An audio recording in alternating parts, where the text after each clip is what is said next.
It's no secret that the endings to each of the Danganronpa games and anime have rather split opinions among the fanbase. In general, I've found most agree they come across as weaker than what came before in their respective entries. Furthermore, as the series has gone on, opinions on them tend to get more polarized. This debate on the endings makes sense. While the journey there is arguably the more important part, endings are still significant. They're the last impression one will have on a piece of media the first time through, after all. This can lead to great endings being a satisfying capstone, and lesser ones souring the experience as a whole, even if the ride there was enjoyable. For the most part, I don't tend to like how the Danganronpa series concludes its stories very much. My personal preferences aside, they tend to suffer from the same problem of basically being lore dumps, while still having the main plot and its ramifications to resolve. This often leads to the final trial dragging on due to how much has to be explained, and then has events happening seemingly out of convenience for the conflict to be resolved. For a quick rundown of my thoughts on the endings, I think Trigger Happy Havoc's final chapter is decent for what it is. It's my pick for the best ending in terms of personal experience, but it may as well have that distinction by default. My main issues with Goodbye Despair's ending have to do with how most of the survivors don't feel as attached to the reveals happening in the trial as they should be.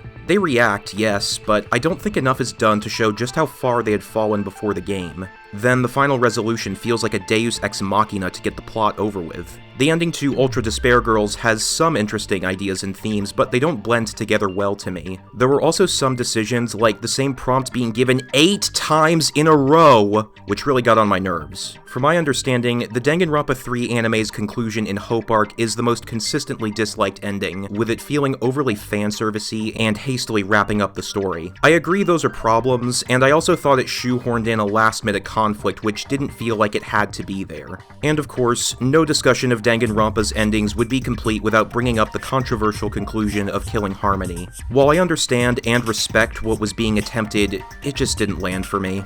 Not helping is the fact that it's the longest ending in the series, with the final trial lasting almost 4 hours if you know what to do, and 6 if you don't. I think even this ending's biggest defenders can agree it could stand for a bit of streamlining. Perhaps I take stories too seriously, but I've often thought the series could benefit from grounding itself, on a similar level to, say, Ace Attorney. That series still requires a certain level of suspension of disbelief, and is quite comedic and lighthearted in general. But, when the time comes to deliver the ending, it tends to do it well, with suitable pacing to match. Also, it rarely, if ever, feels like it's pulling in twists just for the sake of them. In general, most issues I and others have with the endings in the main series games can be boiled down to 3 points. The final trials all being plot dumps, plot conveniences feeling like they're coming out of nowhere to wrap things up, and sudden difficulty spikes. The first issue is present in all the main series games, though UDG does manage to get around it to an extent, and it can result in some seeing the final investigations and trials as massive slogs to get through. For example, Trigger Happy Havoc's final investigation had so much to do, it gave a truth bullet to the player just so they wouldn't lose track of everywhere they had to check.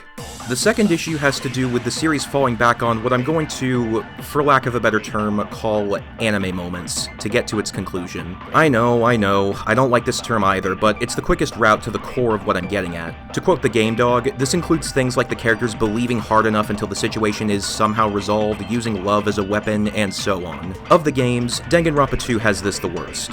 Hajime just screams, "Future! Future! Future!" like he's an animatronic that's been struck by lightning until everything by a miracle somehow works out, as if refusing to believe or accept the current situation for what it is solves anything. I'm willing to suspend my disbelief, and I understand there is often a thematic purpose to such moments, but the series tends to push it too far for my taste every so often, and this happens more often during the endings. Lastly are the difficulty spikes. What I mean here is that the final trials have a tendency to have long stretches of basically nothing but exposition, almost like it's on autopilot, before the game suddenly springs a minigame on the player. This problem is at its worst in V3. For starters, it includes a mass panic debate where the player has to shoot down multiple targets in one pass, and missing just one forces them to restart the minigame. Okay, that's annoying, but not insurmountable. Towards the end of the trial, there's much monologuing, discussion about what the survivors will do, some rather easy non-stop debates, and a series of absurdly easy minigames the player has to lose in order to progress. And after all this, the player is thrown into the game's final rhythm game that is by far the hardest in the series. It's so hard, in fact, that a glitch prevents one from completing it without missing at least one prompt. Now, all that said, it's time to talk about the ending of one particular fangan. I found a translation of Danganronpa Another Despair Academy, aka DRA1, by the collective efforts of Temp Accounts and Zephyrum on YouTube, the latter of which had reached Chapter 4 when I came across it. When I caught up to Zephyrum's progress, I limited myself to only viewing a section, that is, daily life, investigation, or trial, when an entire part was completed, since I thought it would be more fulfilling to watch it that way.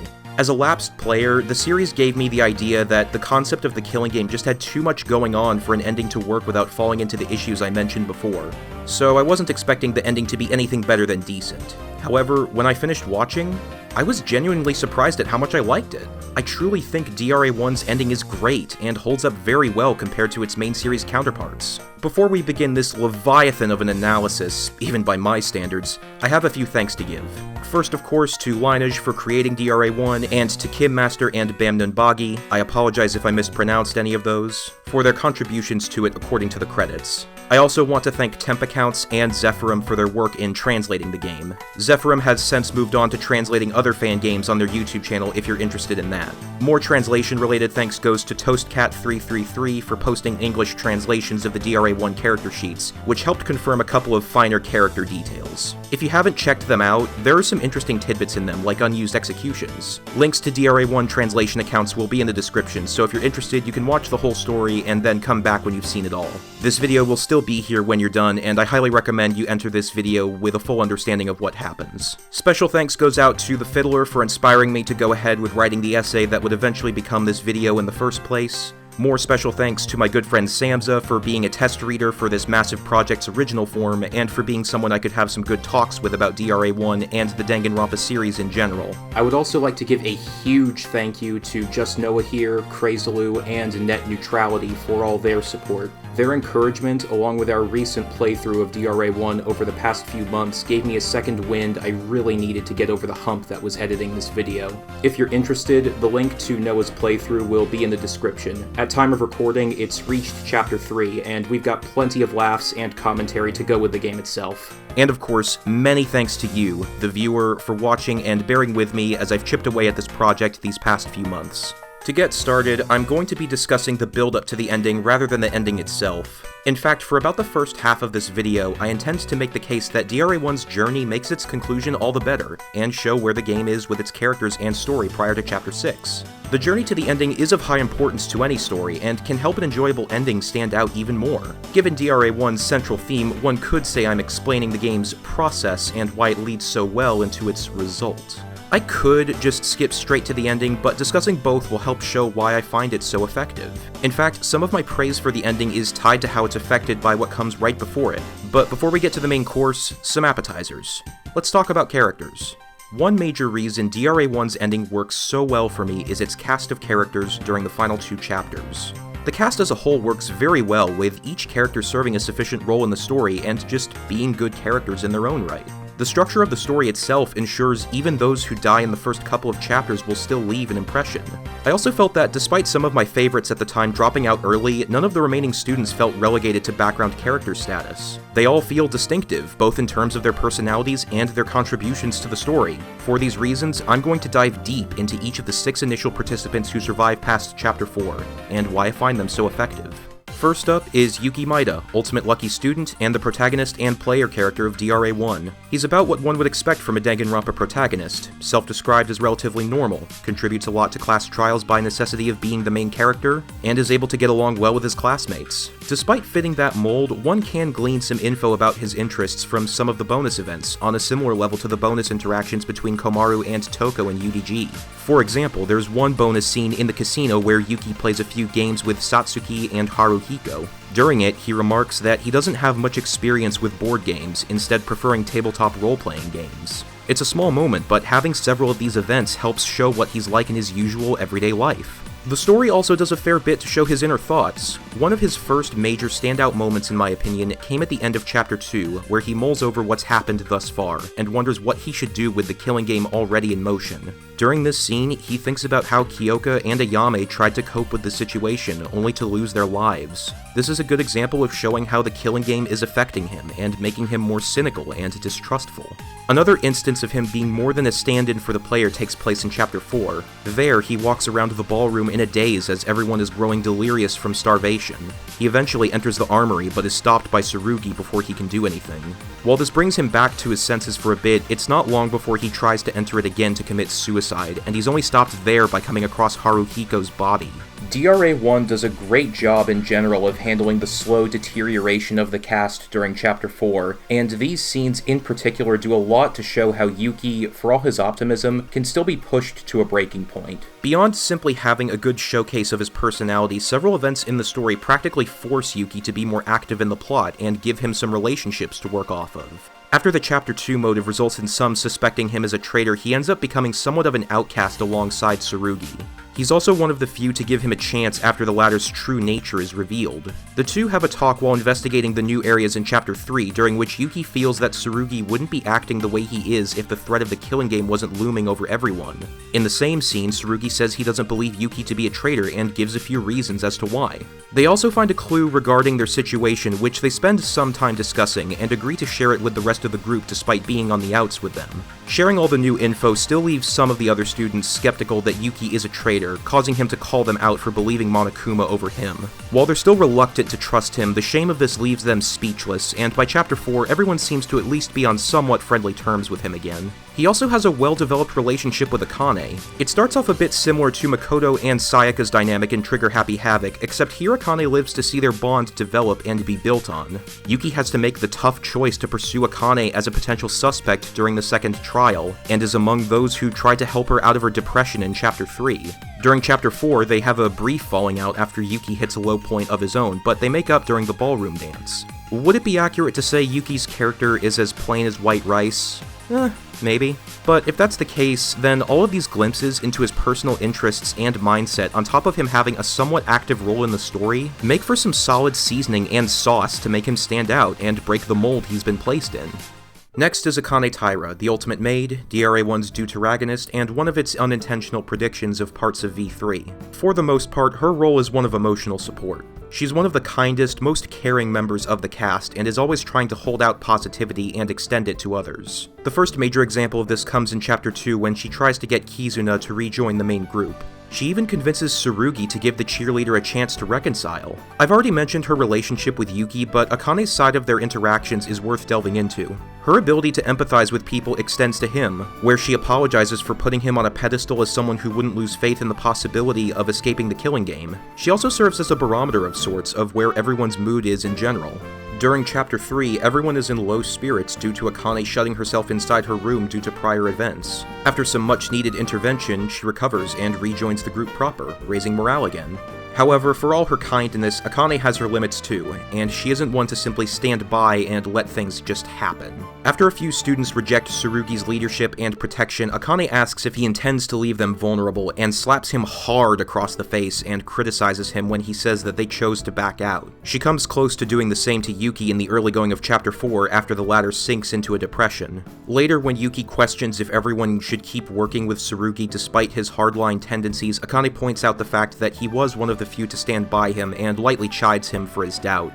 However, to really see how big a role Akane plays as the emotional core of DRA1's story, we need to look at her mid-game arc. Early on, she befriends Ayame, but as friendships are wont to do in a Danganronpa game, it doesn't last long. In Chapter 2, Akane is roped into a murder plan by Kizuna, who, because of a motive implying Yuki might be a traitor, intends to murder him. When Akane refuses, Kizuna attacks her, and they get into a struggle which ends with Akane stabbing her. Realizing what she's just done, Akane flees the scene, passing by Ayame in the process. Ayame then comes across a dying Kizuna and stabs her in the neck to prevent her friend from being considered the blackened for the purpose of the trial. At the trial, Akane lies about her involvement but is found out, and Ayame is eventually voted as the killer and executed. Added to this is the fact that, despite not admitting to the crime until the end, Ayame intentionally injured herself in a way that would remove any reason for her to want to escape, and even tried to make herself come off as malicious in her intent when exposed. However, it doesn't take long for everyone to see through her, and the death of her friend combined with Tsurugi's harsh criticism of Akane for her actions leaves her distraught. For the first part of Chapter 3, she remains inside her room and is later later found trying to kill herself by slitting her wrists.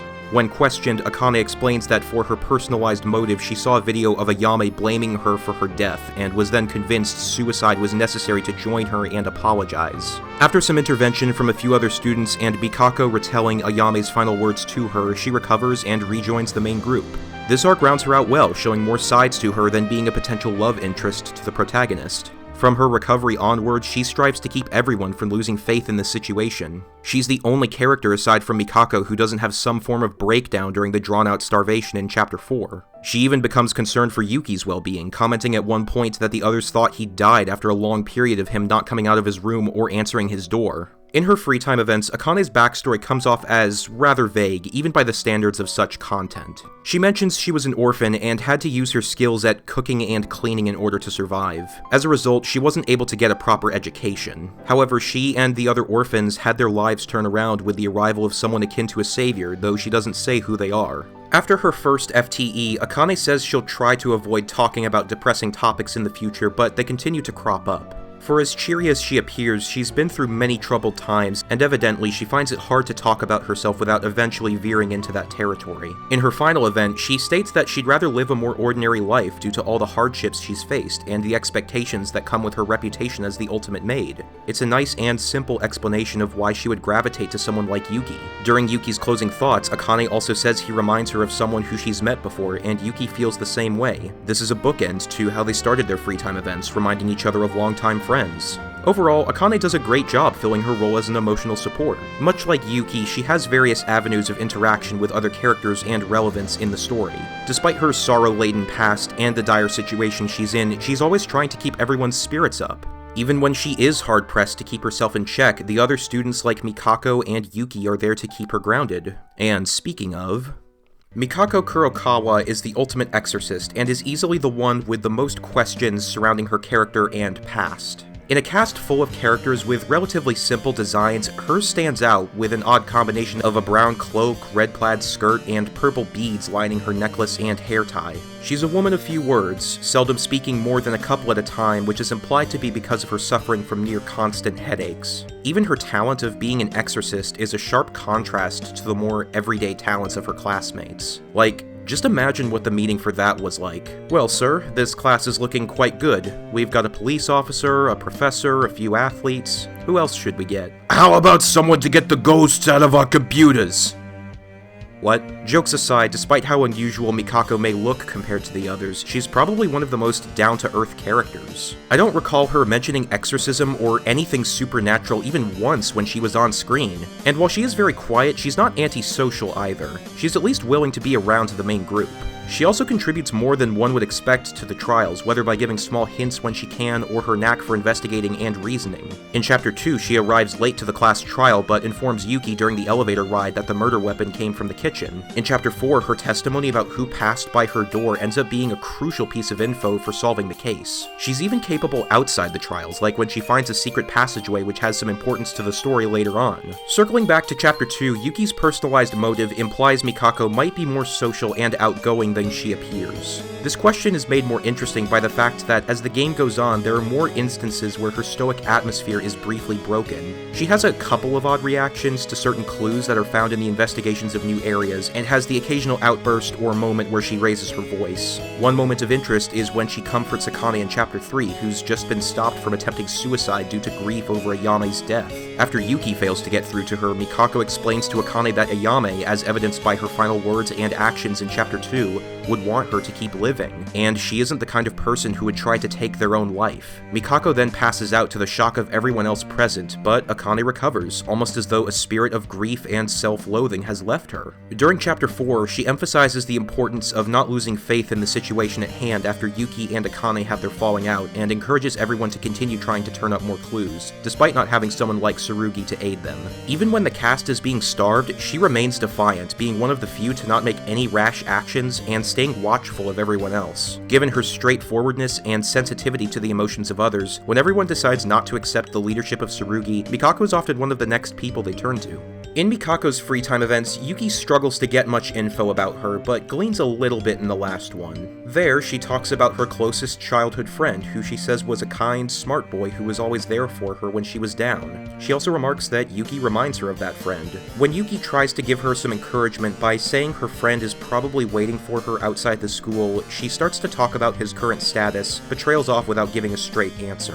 While Yuki has trouble getting close to Mikako at first, he does understand by the end of her free time events that she cares a lot for other people, a trait made self-evident by her actions in the story saying more than words ever could. Throughout the game, Mikako fills the role of a mentor figure, albeit a silent, somewhat distant one. Furthermore, the various story events she's involved in leave many questions about her, from how she's able to communicate so effectively when she chooses despite being mostly silent, to the investigations of the school getting the occasional odd reaction out of her. It doesn't necessarily leave the impression that she's hiding something sinister, but there's clearly more to her than we know. Here's lot number 4, Teruya Otori, Ultimate Merchant, slightly used and mostly confused, a brand spankin' new take on comic relief. Let's start the bidding at 100 monocoins. I'll take it! I'll take 12! Drive one home today! Jokes aside, I find Teruya to be a refreshing take on the more comedic character type. Like Mikako, he has one of the more standout character designs. In fact, it's stated he designed and made his own school uniform, and his talent has sometimes allowed his strange tastes in fashion to become major trends. At first, he comes off as a laid-back guy who doesn't take most things seriously, with a tendency to slip into various regional accents he's picked up in his travels when he's distressed or excited.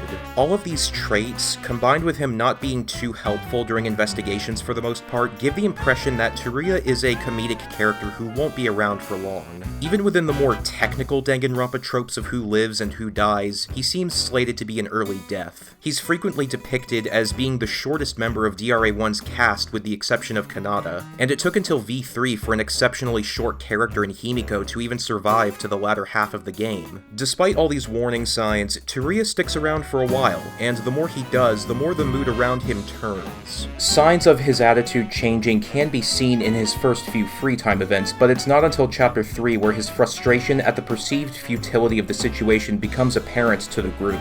In one meeting, he starts to argue with Haruhiko due to the lack of progress in finding a way out of the killing game shortly after another motive has been presented. The two almost get into a scuffle, and it takes nothing short of Kakeru's intervention to break them up and defuse the situation. Chapter 4 is where Teruya's desperation reaches its peak, as it does for several characters. As the limited food supply the students have in the ballroom dwindles, and they have to start cutting down their portions, a few of them question if someone has been stealing food for themselves. When this becomes apparent, Teruya snaps at Haru and Satsuki, as they had eaten most of the food at the feast before everyone was locked inside. He then suggests that the two of them should be stripped of 2 meals because of this, and the group comes to an uneasy agreement. Eventually the food runs out, and it's discovered Haru and Satsuki had been sneaking meals, which Teruya is again quick to criticize them for. Later that day, he states the reality of the situation is that starvation is inevitable unless a murder occurs. While he says he doesn't want one to happen, he does make light of the fact that one person being killed would save everyone else, and even in this moment has another clash with Haru. Then Rei arrives and reveals Teruya had been keeping a secret stash of food in his room from the very start. This causes him and Haru to trade punches, this time requiring Yuki and Satsuki to physically restrain them both to get them to stop. Even later, as a last resort, he suggests drawing lots to decide 2 people to sacrifice themselves, since it was already established that suicides wouldn't allow anyone to leave. Then, when a maddened Tsurugi arrives with his plan of committing mass suicide, with force if necessary, Teruya breaks down and cries, saying he doesn't want to die. His actions when forced into a dire situation paint him as more of a realist, and it doesn't end there. During the trial following Haru's death, it's revealed Teruya had planned on killing him by rigging a gun duel in his favor, but passed out from fatigue before he could do the deed. He breaks down in response and is certain he's the killer, but his innocence is later proven. As the trial nears its end, Satsuki explains how Haru's death actually happened, and he wanted her to apologize to Teruya and the others on his behalf for all the trouble he caused. While it's also established Haru did all this wanting Satsuki to graduate and survive, the others are visibly affected by the pair's sacrifice. After the trial, Teruya starts wearing a pair of aviator goggles Haru left behind, both to atone and to carry on his will. With how rare permanent sprite changes are in mainline games and fangans alike, This marks a huge moment for Teruya's development. It sets the stage for him to move on from his mistakes and to work with the few remaining students to overcome their situation. From his free time events, it becomes apparent that Teruya's relationship with his father and their many travels have shaped him into who he is today. He has a great admiration for his father and the lessons he taught him growing up. Despite his childish demeanor, Teruya is shown to have put a lot of thought into designing new products and sets of clothing, both before and even during the killing game. In his first couple of events, Yuki notes that while he's reliant on his dad and can get frustrated at difficult situations, he also rebounds quickly, which makes his gradual slip into pessimism all the more interesting. The fact that Teruya was thrust into the killing game also has an additional layer of tragedy and misfortune to it. He explains he never had any close friends due to often switching schools in his travels. He even refers to attending Hope's Peak as being his first attempt at settling down, and seeing that attempt at a different approach to life morph into such a hideous situation adds a bit more depth to his story. While Teruya may not be the most involved character when it comes to the mysteries and class trials, I find his evolution from comic relief to realist to a young man seeking redemption an interesting, well-written arc. Next on the docket is Rei Mekaru, the Ultimate Professor. For some, she could be considered the main rival character of DRA1, at least early on. I've also heard her being described as a ruder, more smug version of Kyoko. Meanwhile, her character sheet describes the inspiration behind her as effectively being an Expy of Byakuya. For those unaware, an Expy is a character clearly based on another character from an older work. At a glance, it's an apt description. Both Rei and Byakuya often talk down to their classmates and insult them due to seeing themselves as superior. In Rei's case, she gives Yuki the nickname of incompetent early on, and doesn't act the least bit grateful when he and Kakeru prove her alibi during the first trial. Both also either hinder or don't do much to help in the first couple of trials. But where Byakuya crafts an entire mystery to be solved just to find people who could be threats to him, Rei for the most part just refuses to help unless directly asked. They both also take a while to integrate with the group. Rei is one of the few who reject Tsurugi's leadership after the first trial. She often derides his attempts at keeping the peace and mocks the other students for relying on him so often. Despite all these similarities, I never got the feeling that she intended to win the killing game by the means Monokuma laid out for the cast. Instead, it felt more like she had a smug sense of confidence in her intellect and abilities that she'd be able to take the fight to the mastermind and escape on her own. Starting in Chapter 3, Rei starts to become more cooperative and helpful, first seen when she works more closely with Yuki. For one thing, she backs him up during a group meeting when others doubt his claim of finding a group photo. To the surprise of some of the others, she actually helps during the trial and even sets up Yuki to reveal the final bit of evidence needed to solve the case. However, this moment is a bit weaker for this point, as it's preceded by Kinji insulting her intelligence, which prompts Rei to reveal her trick to get back at him. It should go without saying that that's the quickest way to make her so very angry status. In one of the first scenes in Chapter 4, she commends Yuki for his work in the last trial, and even discusses her hypothesis of the students having some form of memory loss and how they may have been at Hope's Peak for longer than they believe. More of her cold exterior slips during the party in Chapter 4, which she seems much more excited for than the other students.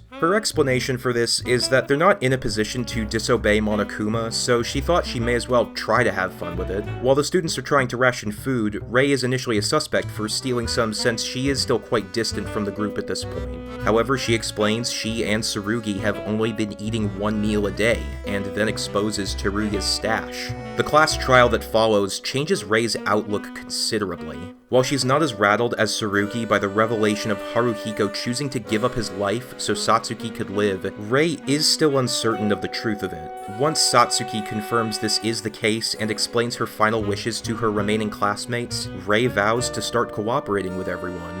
She begins her efforts by calling a group meeting to discuss the truth behind their situation and going after the traitor and mastermind. Rei's free time events, as good ones are wont to, do well at explaining why she is the way she is. Early on, she states her belief that true excellence means having knowledge outside one's specialty, a calm and astute mind, and being ready to take action when the situation calls for it, and that by these criteria, she's the most competent person present. Yuki thinks to himself that she is at least somewhat correct, with only Tsurugi being a match for her under these conditions. Later, she explains that she became who she is due to perseverance, and that while hard work doesn't guarantee success, or one becoming a genius, it's still possible since she has accomplished it.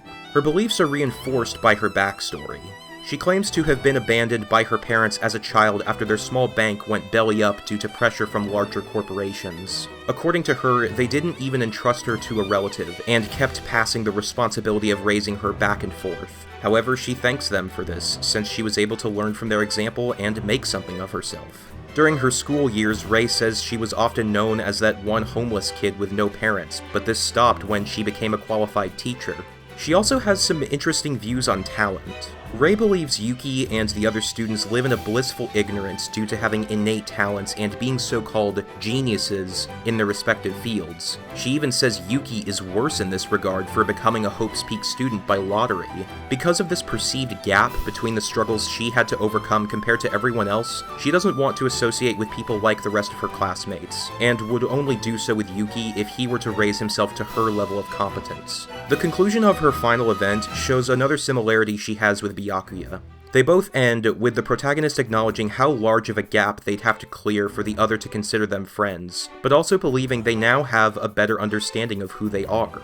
While Rei doesn't consider the other students her friends, even at the end of Chapter 4, she is visibly affected by the events of the trial, and still finds Ayame's and Satsuki's sacrifices worthy of praise. Even if she is an Expy, she was handled well, and can stand on her own merits. Her aforementioned arc sets the stage for longer, more gradual development, similar to what we see with Byakuya in his appearances after Trigger Happy Havoc. Lastly is Tsurugi Kinjo, the ultimate police officer, who in my opinion is one of the most interesting characters DRA1 has to offer. From the beginning, he comes off as a capable yet friendly person, expressing a desire to someday end all crime. However, the fact that crimes continue to happen leads to him putting himself down. He makes quite the first impression as he threatens Monokuma during the prologue, demanding the latter turn himself in for kidnapping the students and forcing them to stay within the building.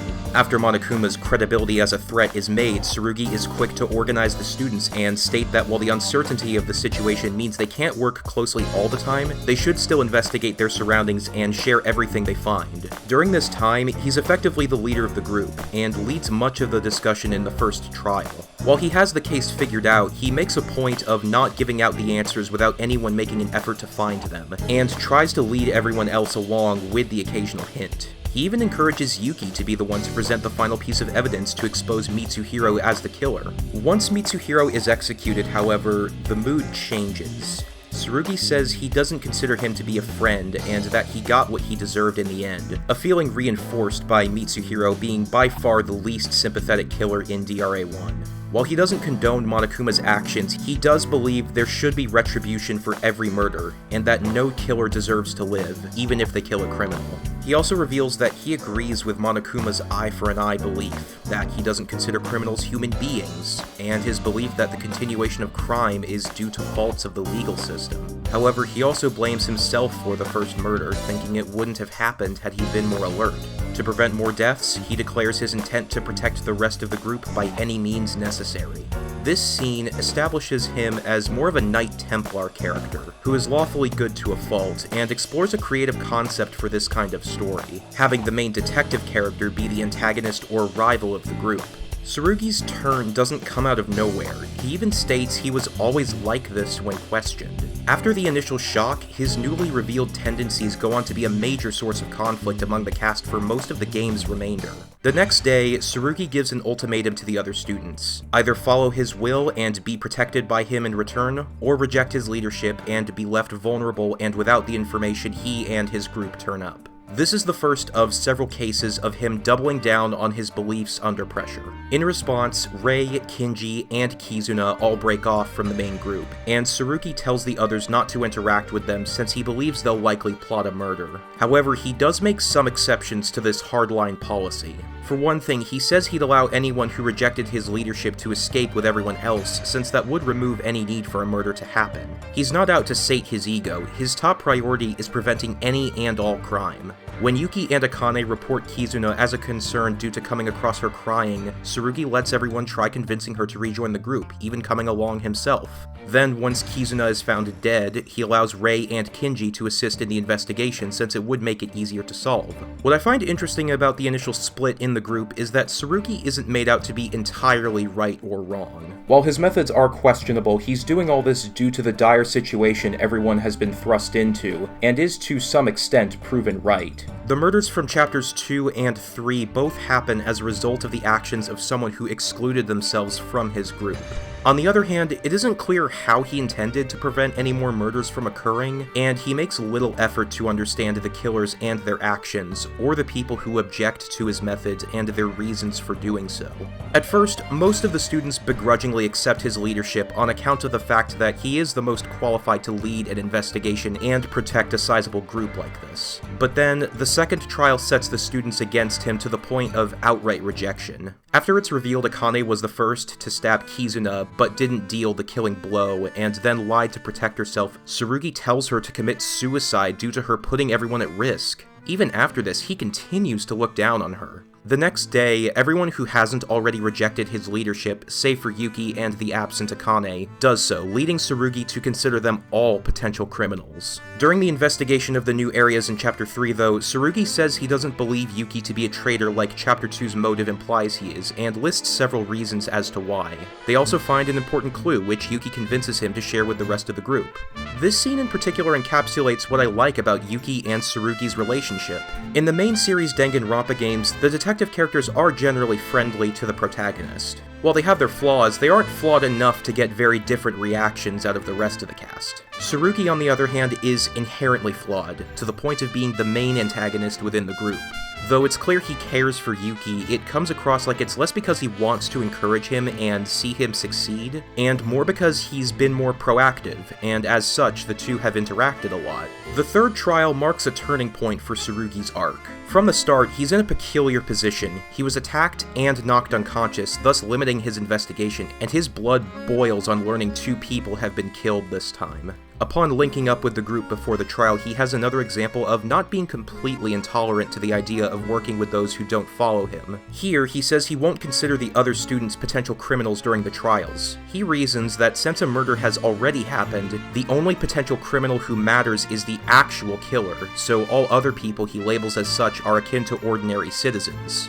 When the trial reaches its conclusion, with Kinji being exposed as both killer and traitor, Tsurugi predictably chastises him for his actions. However, Kinji counters by saying his logic isn't much different from Tsurugi's. By becoming Monokuma's mole, Kinji was effectively sacrificing the well-being of the other 14 students for the sake of 100 children at his cathedral. While the priest doesn't use this argument to justify his murders, he does question if Tsurugi has ever thought of reconsidering his stance. This leaves him silent in response, and in one of the first scenes of Chapter 4, he even shows a moment of self-doubt when he asks Yuki if he's been going about his efforts the wrong way.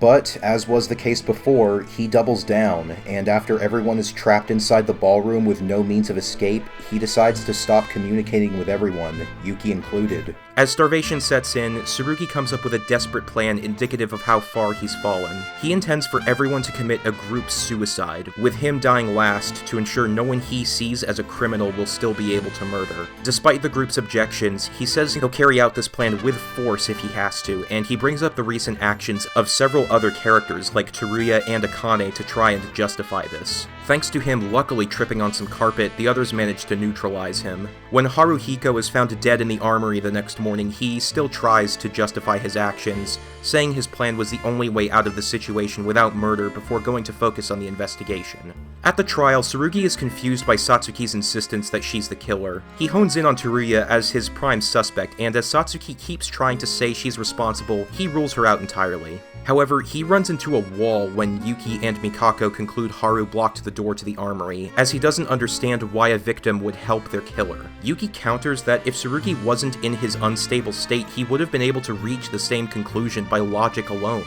A rebuttal showdown between the two ensues, with Yuki refuting Tsurugi with information the latter told him. After Rei points out the issue with Tsurugi's thought process, he passes out from shock, leaving the remaining students to finish the trial. Chapter 4 as a whole marks Tsurugi's downfall as he cuts most ties with his last ally in Yuki, and his worldview is shattered even further. After such a harrowing series of events, it would only make sense for him to either go even further off the deep end, or start to redeem himself as Teruya and Rei pledged to do after the trial. From Tsurugi's free time events, we can find a few smaller details that feed into his way of thinking. He says he treats people with about a 20% level of suspicion at all times, since he thinks a police officer should be ready for anything. His entire second event is centered around him interrogating Yuki, though the latter sees it as just a normal conversation where he talks about himself and his interests. When it's over, Tsurugi regrets that he can't trust Yuki to the extent that Yuki trusts him, with the former stating too much trust would put his judgment at risk when it matters. We also get more of his thoughts on sacrifice in his third event, where he talks about a bomb threat with a hostage situation which ended with him making a grave decision. After everyone else on his team had been captured upon rescuing the hostages, Tsurugi shot the terrorists as they tried to flee, who were using their new hostages as human shields. He also mentions that one of them was a detective who he often worked with, and even saw as a second father. Through telling this story, he explains his belief in making small sacrifices for the greater good and to prevent future tragedies, no matter what his relationship to them is. Though he does say this is only to be done as a last resort. When Yuki asks why he doesn't just follow his own judgment rather than a fixed set of beliefs, Tsurugi explains that he trusts himself too much, to the point that his actions should be determined solely by these beliefs. This last statement is a prime example of him being lawfully good to a fault, using the procedures he's been taught and his own personal creed to guide himself. In his last event, though, Tsurugi shows a more vulnerable side of himself. He tells another story, this time about a fellow officer who he says was better than him, Sasaki Kohei. During a bomb threat, circumstances forced the latter to defuse the bomb, a task Tsurugi would normally do himself. They kept in contact by radio, with Tsurugi instructing him on how to proceed. However, the bomb was a trap, and the explosion killed Sasaki. Since then, Tsurugi says he hasn't been able to make any friends, and claims he's seen what too much trust in a relationship can cause. He then says he himself doesn't deserve to be trusted. However, he does promise to be more honest in expressing himself to Yuki once they escape their situation. Tsurugi is a deeply flawed character, which combined with his role as the main detective and initial leader gives him a unique place in the story. Though he's undeniably capable and helpful in investigations and trials, his Knight Templar tendencies keep him from leading the students as well as he could. On top of that, the nature of the killing game causes his distrust in the others to build up over time, and to a greater degree than anyone else. If the sheer length of this segment compared to the others is any indication, I find Tsurugi to be one of the most interesting characters out of all the main series games and fangans I've pored over. Overall, I find DRA1's final 6 survivors to be a well-rounded group with a good amount of variety to them, on a similar level to THH's survivors. While some of them are comparable to certain characters from that game, they each work in their own way, and have several qualities which visibly set them apart. Teruya comes off as much more openly flawed and pessimistic in the context of the killing game than Yasuhiro, for example. Both of these groups have a nice blend of characters who either had their worldviews changed, lost someone close to them, have the potential for redemption open to them, or have helped the group move forward in times of crisis. Unlike some other late-game characters who, despite their strengths, can leave many feeling like they were underutilized or lost some of their depth from the early game, these 6 have visibly changed and developed over time, with each getting sufficient screen time for their character arcs to clearly come across. Even on their own, each character is distinct in their place among the group. From optimistic protagonist, to emotional barometer, to mysterious mentor, to comedic realist, to cold logician, to lancer detective, each fits a mold that none of the others cleanly do. Before I go into Chapter 6 of DRA1, I need to talk about what comes just before it, as the events of Chapters 5 and 0 are tied pretty closely to the reveals in Chapter 6. In fact, akin to how I delved into Danganronpa's 4th chapter being the start of its climax, one could say DRA1's ending really begins with Chapter 5. One strength this game shares with Trigger Happy Havoc is the nature of its 5th chapter, which allows more of the reveals to be spread over a longer period of time. Chapter 4 of THH has Monokuma's spy committing suicide, the aftermath of which sees the remaining survivors being united to the point they all survive to the end. Said chapter ends with the Mukuro reveal, setting up some of the events of chapters 5 and 6. Compare this to 2 and V3, where there are some reveals, but they have to be sidelined somewhat in order to solve an actual murder that isn't just a setup, and it becomes clear why the final trials in those games feel more bloated. Because the survivors are still somewhat divided, they can't investigate their situation all that well until just before the end, and so a lot of key plot points have to be dumped into the final trial. Now, back to DRA1. Not long after the end of the 4th class trial, the next motive is announced, in the form of a new student to join the remaining 6 survivors, Yamato Kisaragi, the ultimate inventor. Wait, are we sure we got the right guy here? Hello? Up to this point, hints at his presence have been sprinkled throughout the game. Symbols and pictures of officials from the Kisaragi Foundation appear in various parts of the building, and there are a couple of scenes of Monokuma interacting with an unseen prisoner who is all but confirmed to be Yamato himself. We even get to see the cell he was being held in at the end of Chapter 3. It's a dead end to the secret passage Mikako found.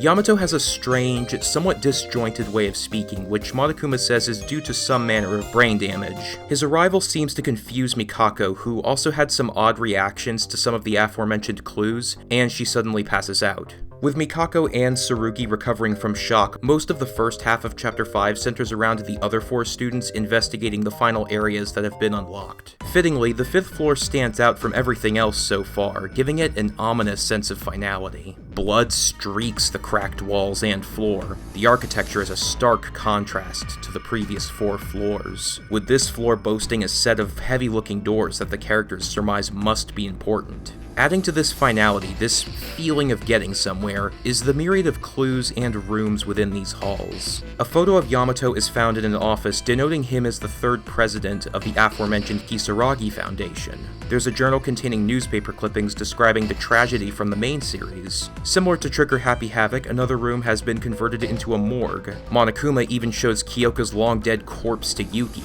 a reminder to the player just how much has transpired since the game began. In addition, a door at the back of the library has been unlocked, leading to a room containing a diary talking about living inside the building for the foreseeable future, but also fearing a traitor in the midst. All ample fuel for speculation, and speculate the characters do.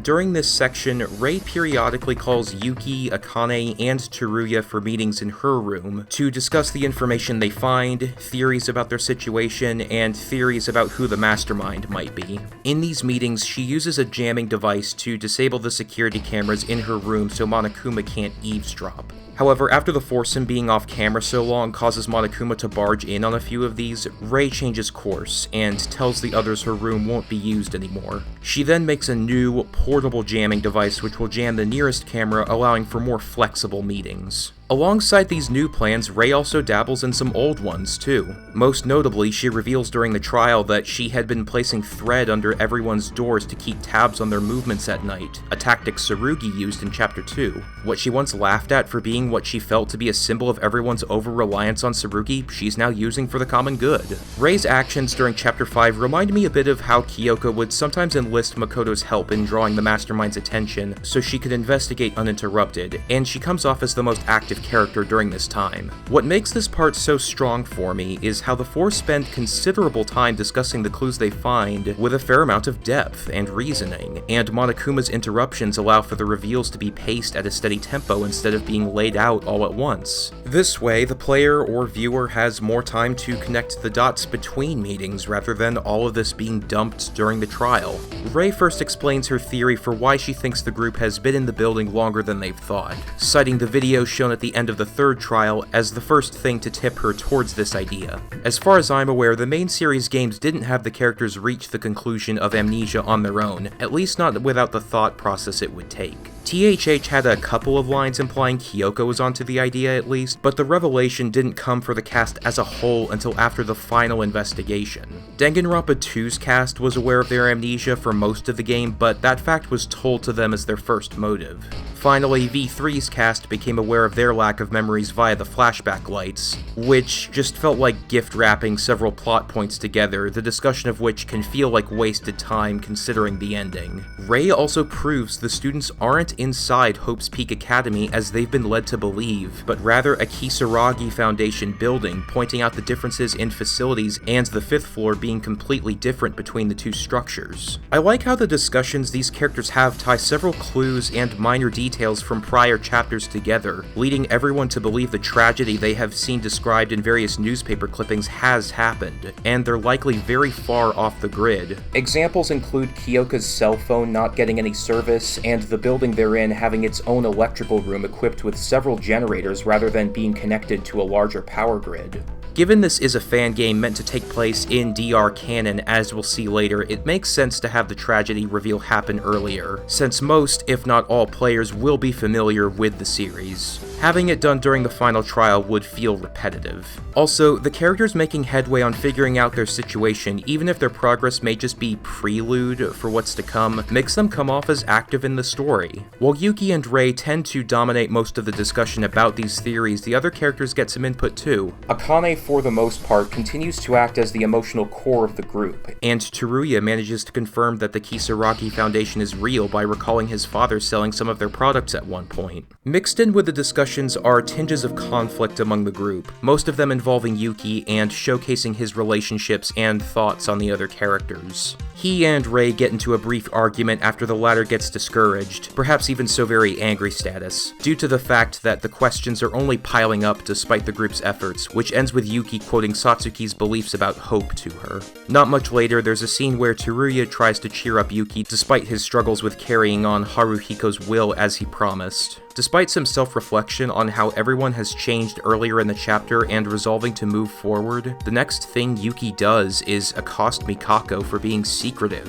These scenes show that despite Yuki being portrayed as one of the more optimistic characters, his sense of hope has been fleeting, and the frequent deaths of his classmates are starting to get to him. During Chapter 5, the player is also given the option to do free time events with Yamato. Their interactions start off rocky. Yamato stutters on seeing Yuki by himself and seems to think he shouldn't be talking to him. He also appears to have an impression of Yuki prior to their first real meeting somehow, as the latter has to say he's a nice person on multiple occasions before they're on friendly terms. Due to his strange way of speaking, Yamato can be difficult to understand, but his events drop some interesting hints for later reveals. In his first one, Yamato says he doesn't remember Mikako, and when he tries to, he gets a severe headache similar to the ones she suffers from. His second one brings up the point that everyone aside from Yuki and Mikako have been avoiding him for the most part, and he himself has a hand in this, saying he doesn't think people would believe him if he said he wasn't behind the killing game.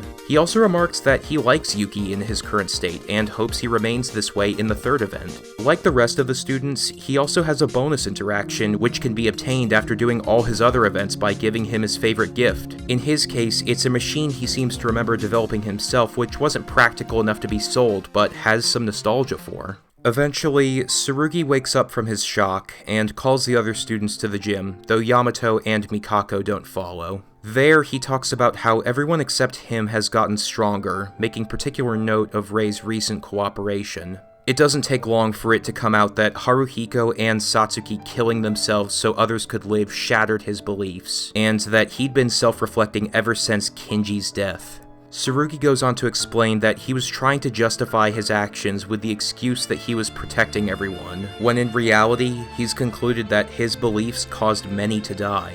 In order to atone, and with his ideology destroyed, he intends to commit suicide, even apologizing to Akane for holding a grudge against her for so long.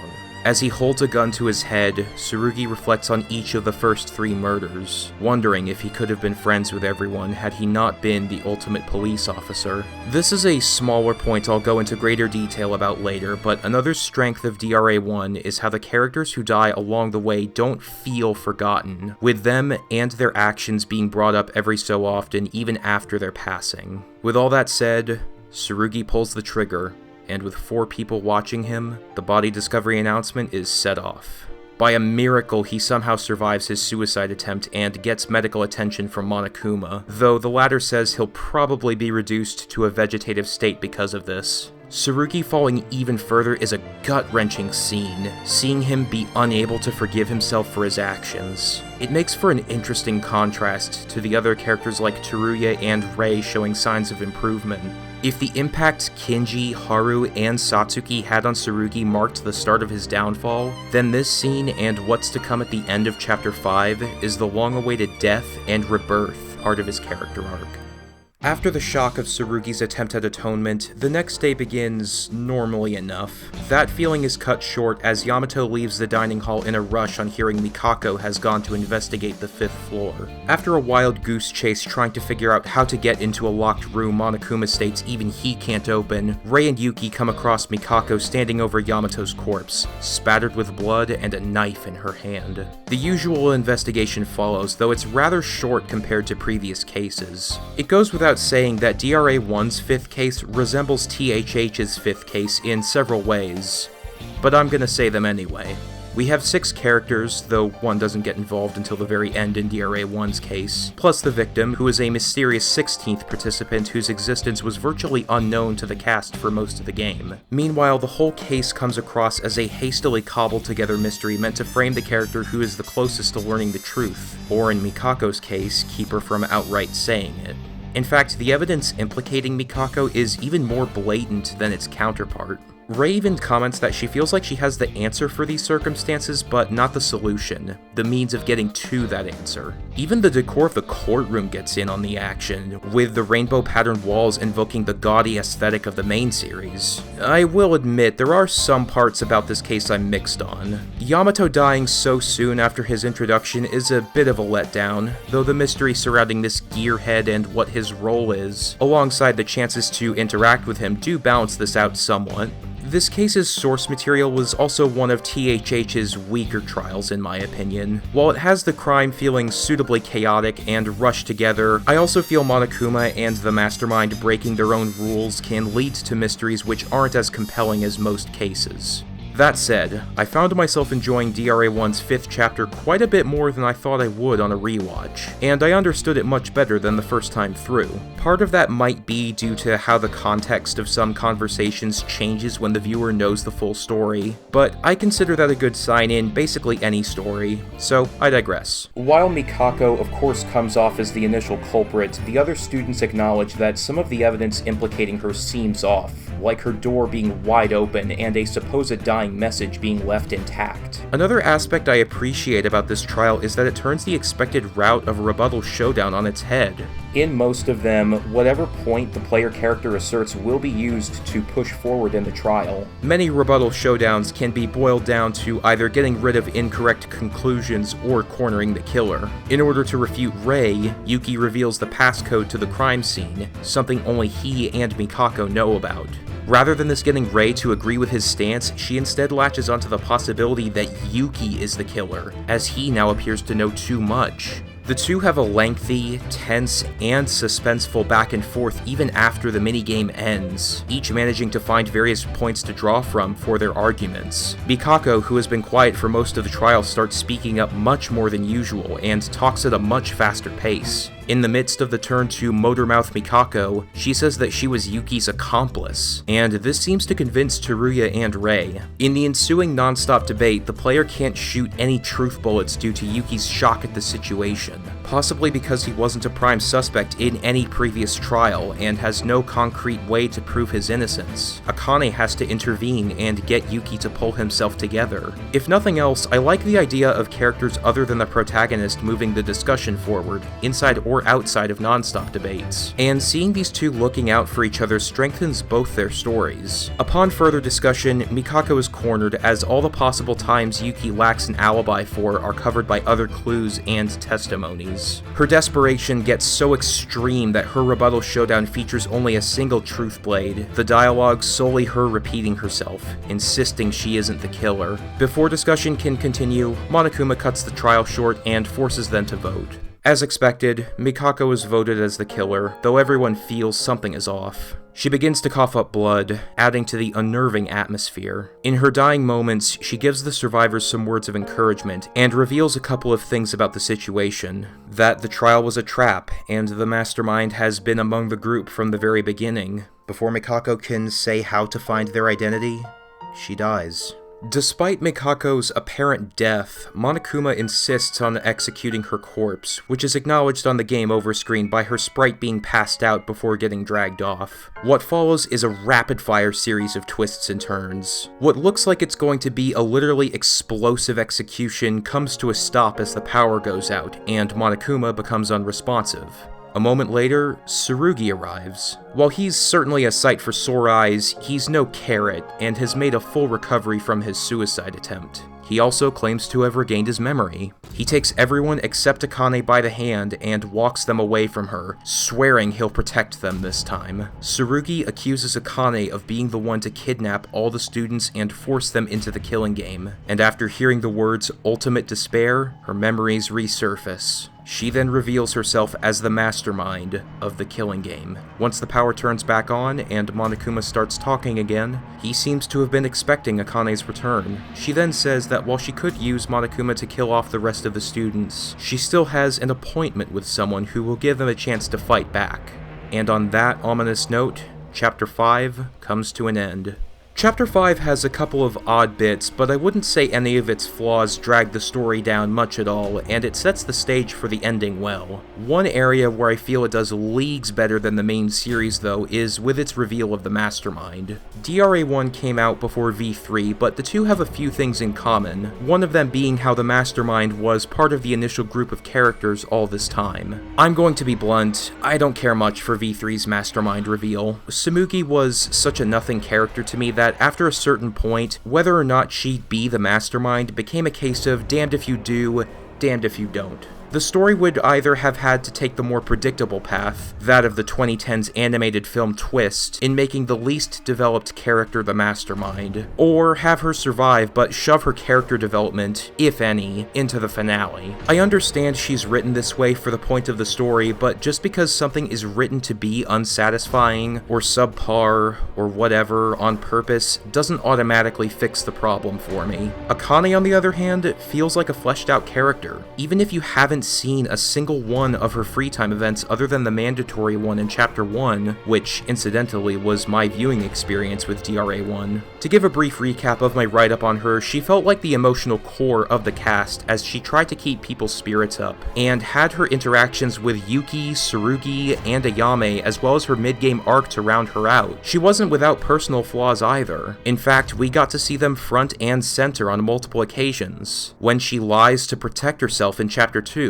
blames herself for Ayame's death to the point of attempting suicide in Chapter 3, and has a brief falling out with Yuki she later apologizes for in Chapter 4. Tsumugi, on the other hand, barely felt present, with the most I remember her for during the story being the couple of times she provided witness accounts, which could have been done by anyone from the student council or by whoever happened to draw her spot, and maybe showing more sorrow than usual for Gonta's death, I guess. But overall, she just felt tacked onto the cast to me, and didn't have a specific role she filled in the group dynamic. With Akane, the reveal is genuinely surprising, as she's survived long enough and been through a considerable amount of development, which leads one to think she'll reach the end, assuming she isn't a late-game death for some reason to give Yuki another arc, or something to that effect. On top of all this, having the Mastermind reveal happen at the end of Chapter 5, instead of in the middle of the Chapter 6 trial, allows for more time and focus to be given to Akane showing her true colors. While I do find myself preferring a mix of foreshadowing that can be picked up on during the first viewing, and that will only catch the viewer's eye on a rewatch, I felt it was used well in her case. Akane's free time events are vague in a lot of areas, if not outright false in some cases, like when she claims to have won the lottery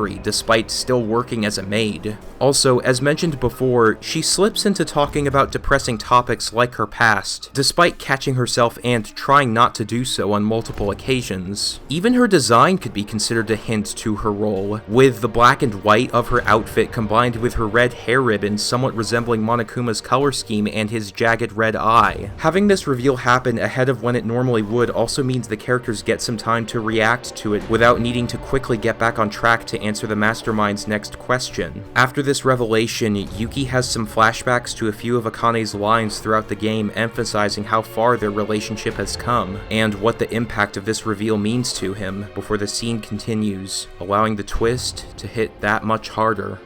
After Chapter 5 ends, another unusual sequence starts. Yuki is in a classroom with all the characters who have died so far, except Yamato, who Mikako says is at his father's funeral, very much alive. Some of them also act quite differently to how they've acted in-game. Mikako is missing her eye bags and is much more outgoing, talkative, and energetic. Tsurugi is much less standoffish than he is in-game, and he even says meeting the rest of his classmates felt like a turning point in his life. Mitsuhiro comes off as less full of himself, offering to befriend Yuki and play soccer with him since they're classmates. A few characters in this scene mention Haruhiko has invited everyone to hang out, and almost everyone will be going, as though he's a core social pillar of the class. Even some of the more serious characters like Kinji, who mentions trying to overcome his struggles to socialize, and Ayame plan on attending. We also see Haruhiko, Satsuki, and Kyoko standing around the same spot, becoming at least somewhat close friends. It's rather interesting to see the dynamics of these three in the full group given how early on Kyoko dropped out of the story, and arguably her most notable character moment before her death involving her playing around with these two.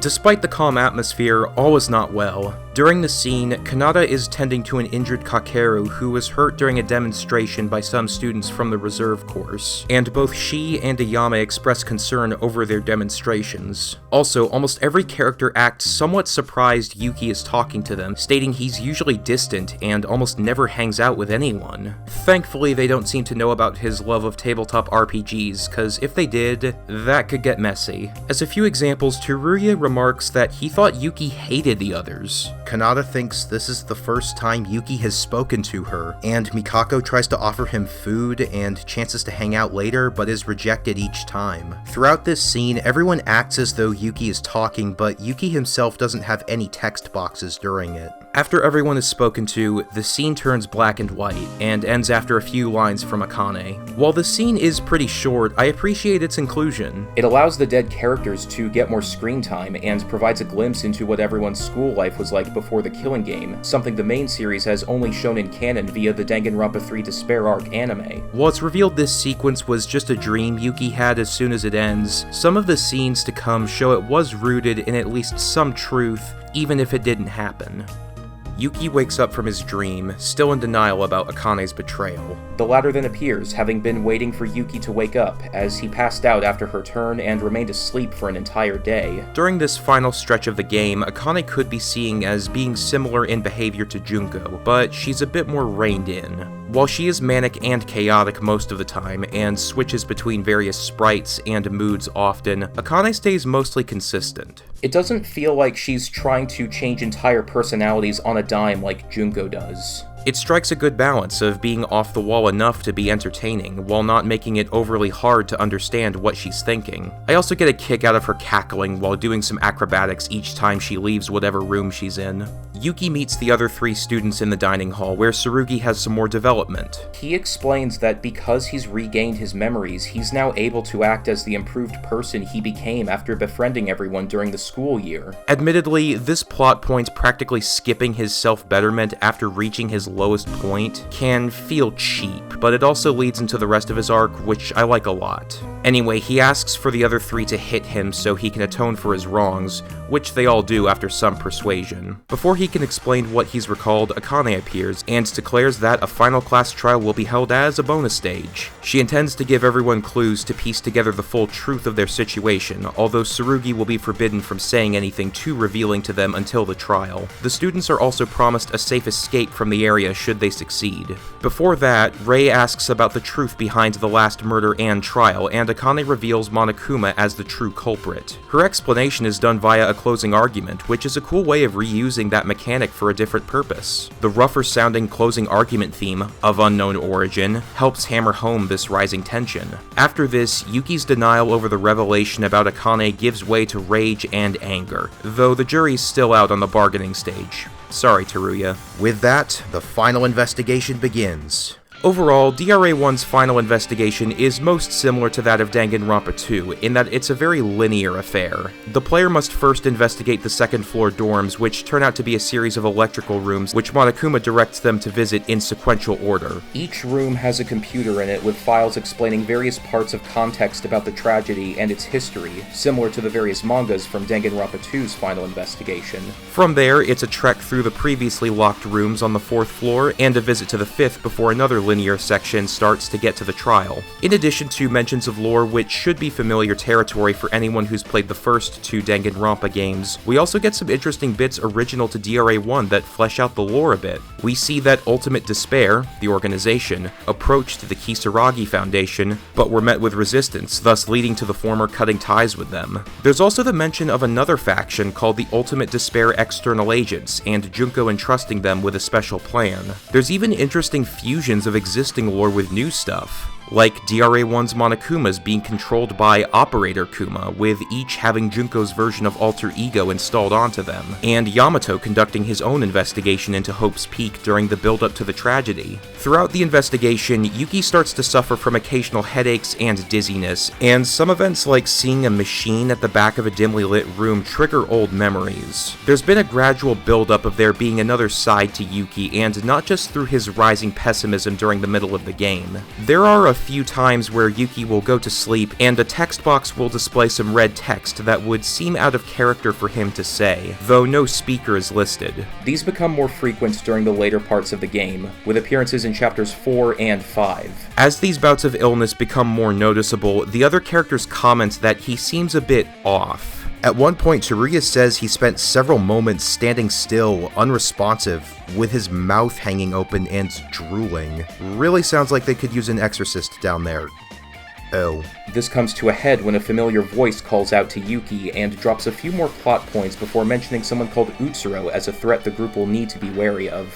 On hearing this, Yuki has another flashback, before the scene smash cuts to him standing in the entrance hall with the others. There is one more thing I want to discuss before getting into the final trial, and that's the structure of the Kisaragi laboratory being used in some creative ways. Late into the investigation, Teruya, Rei, and Yuki are allowed to go through the heavy doors on the 5th floor for a moment, where they find out they've been on an island this entire time.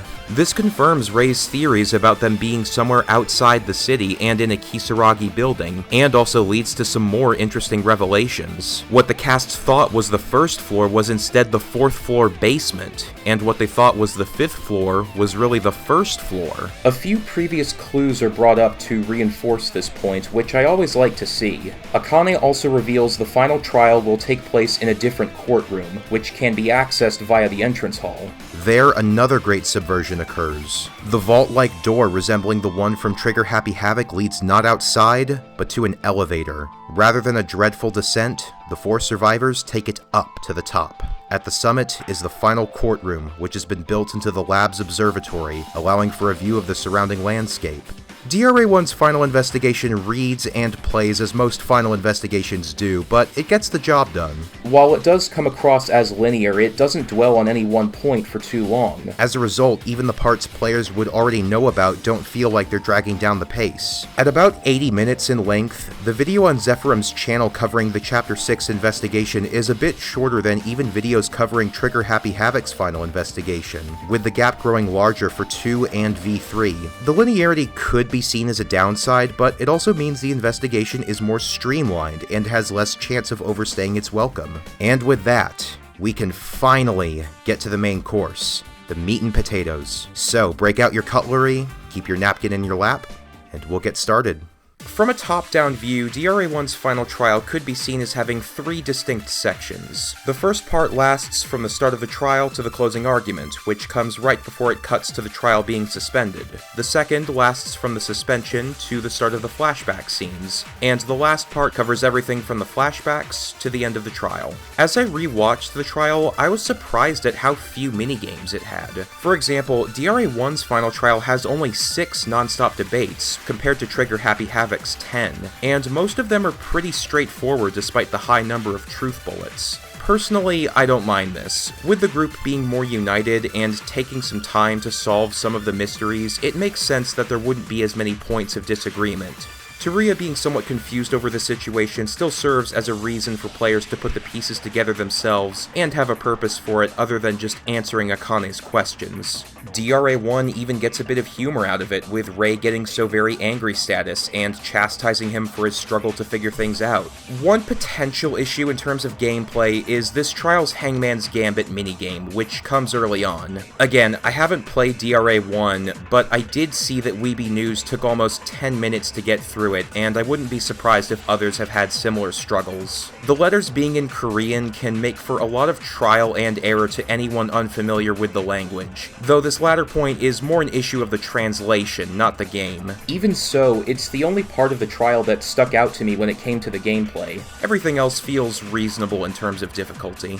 Most of this first part of the trial consists of the characters putting the pieces together about their situation, though I will say I like the parallel to Danganronpa 1's twist of them coming to the place where the killing game is being held for their own safety. Along with the information turned up in the prior investigation, it's a way to characterize Yamato after his death, and makes him likable despite his sparse screen time. The second part is where the trial starts picking up, as the connections between DRA1 and the main series start to become more clear. I found the twist of DRA1's killing game being a test run for the one we'd see in Trigger Happy Havoc quite clever, for a couple of reasons. First is the obvious fact that it explains why the lab was so heavily renovated, and why the motives were a blend of those used in the first two games, and even one that didn't make the final cut. More importantly though, is that this twist results in the ending avoiding a common pitfall I see in main series Danganronpa endings. In them, the stakes tend to get raised through the roof at the end, often extending potential consequences of the killing game's outcome to the outside world. While I wouldn't say this is a problem on its own, Danganronpa tends to struggle with pacing itself to make those raised stakes feel earned. One minute, it's a question of what the fates of these characters will be, and the next we're learning multiple cataclysmic revelations in rapid succession as they fight for the fate of the world!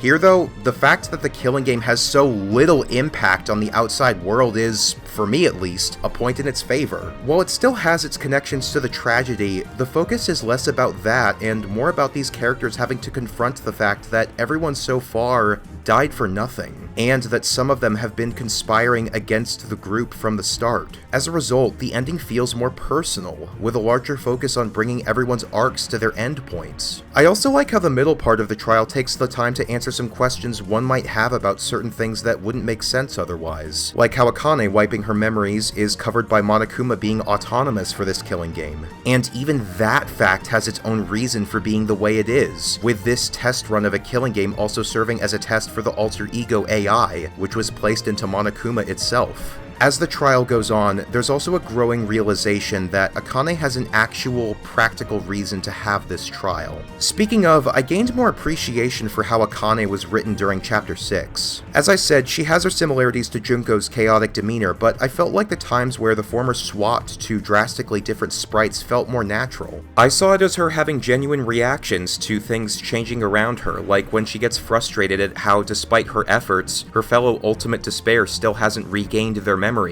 The realization that there's a second mastermind is done well too. Not much time is spent discussing all the other possibilities, as it soon becomes apparent one of the remaining students is also on Akane's side. This leads to a great character moment for Rei, as she cries tears of anguish at how, after everything the group has gone through, one of them won't be able to fulfill their promise of leaving together. The time spent ruling out suspects is fairly short too, but makes sense as Tsurugi, Teruya, and Rei all list ways that could be used to prove that they're either innocent, or at least would have been visible in the public eye. This, of course, leads to the realization that the other mastermind is Yuki, which has been foreshadowed with his odd reactions to certain clues and his worsening sickness throughout the trial. There's then a disturbing moment where Akane asks Yuki about some personal details, like where he went to school growing up and what his mother's name is, with him being unable to remember. Even if it's a bit weird on the surface, I find it a neat way of using a blank slate protagonist's lack of concrete background to some advantage in the story. It even ties back to Yuki's closing mental lines at the end of Chapter 1. But all of that is just the start of this trial's grand reveal.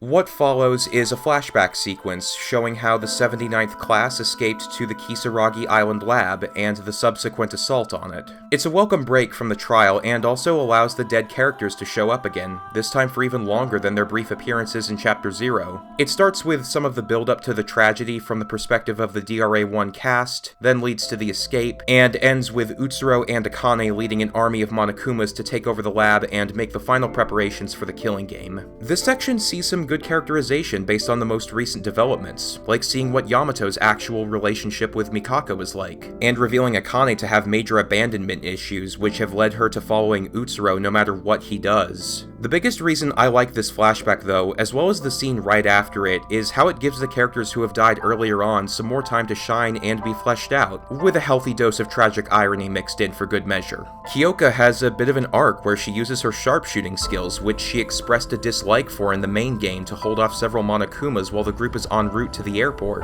Akane also mentions she did massive damage to the force of Monokumas and was the last of the students to be neutralized. Mitsuhiro even gets a couple of redeeming moments. He protects Kyoka, works with her to hold off the Monokumas at the lab, and keeps Kizuna focused on finding an escape route. Kanata, Kakeru, and Kinji all get a good scene together where they're locked inside a storage room. During it, Kanata expresses relief that she's with two physically strong people, and it's revealed Kinji and Kakeru began to overcome their social anxieties by becoming close friends with each other. We also get an interesting bit where it's shown that Mikako had too much faith in her friends, which led to Yamato not moving against Utsuro and Akane when he needed to.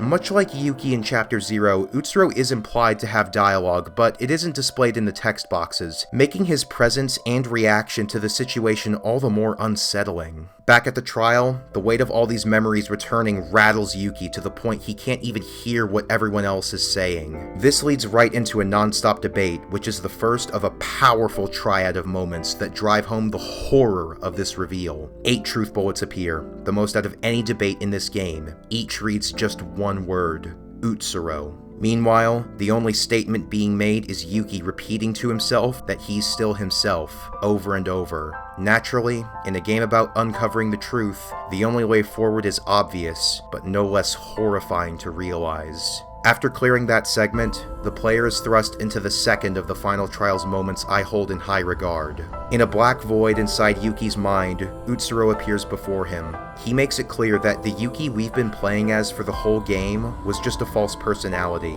a cover for him. He then says what happens from here comes down to Yuki's choice. Within this void are 2 doors representing hope and despair, and a save point.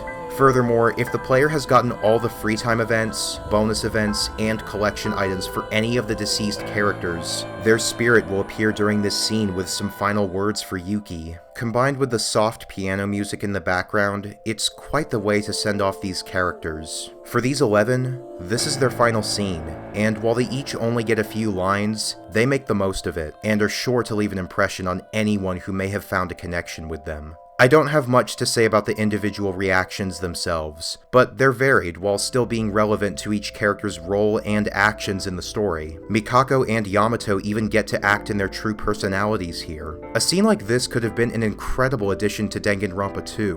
While we sort of got it with the debate featuring the Council of Izurus, it felt more like just Hajime talking to himself, with Chiaki encouraging him to go on. Although this is the last time in the story we get to see dialogue from the deceased characters, I do have a bit more to say about them later. Anyway, no matter how sorrowful this scene may be, a choice must be made. If Yuki goes through the door representing hope, he remembers everything, but to Akane's shock, Utsuro doesn't reawaken. Even in this ending where he managed to keep a grip on himself, Yuki admits he was on the verge of abandoning his own will, showing how he's been pushed to the limit. After saying he intends to take full responsibility for his actions, a tearful Akane summons a Monokuma, which impales Yuki through the chest.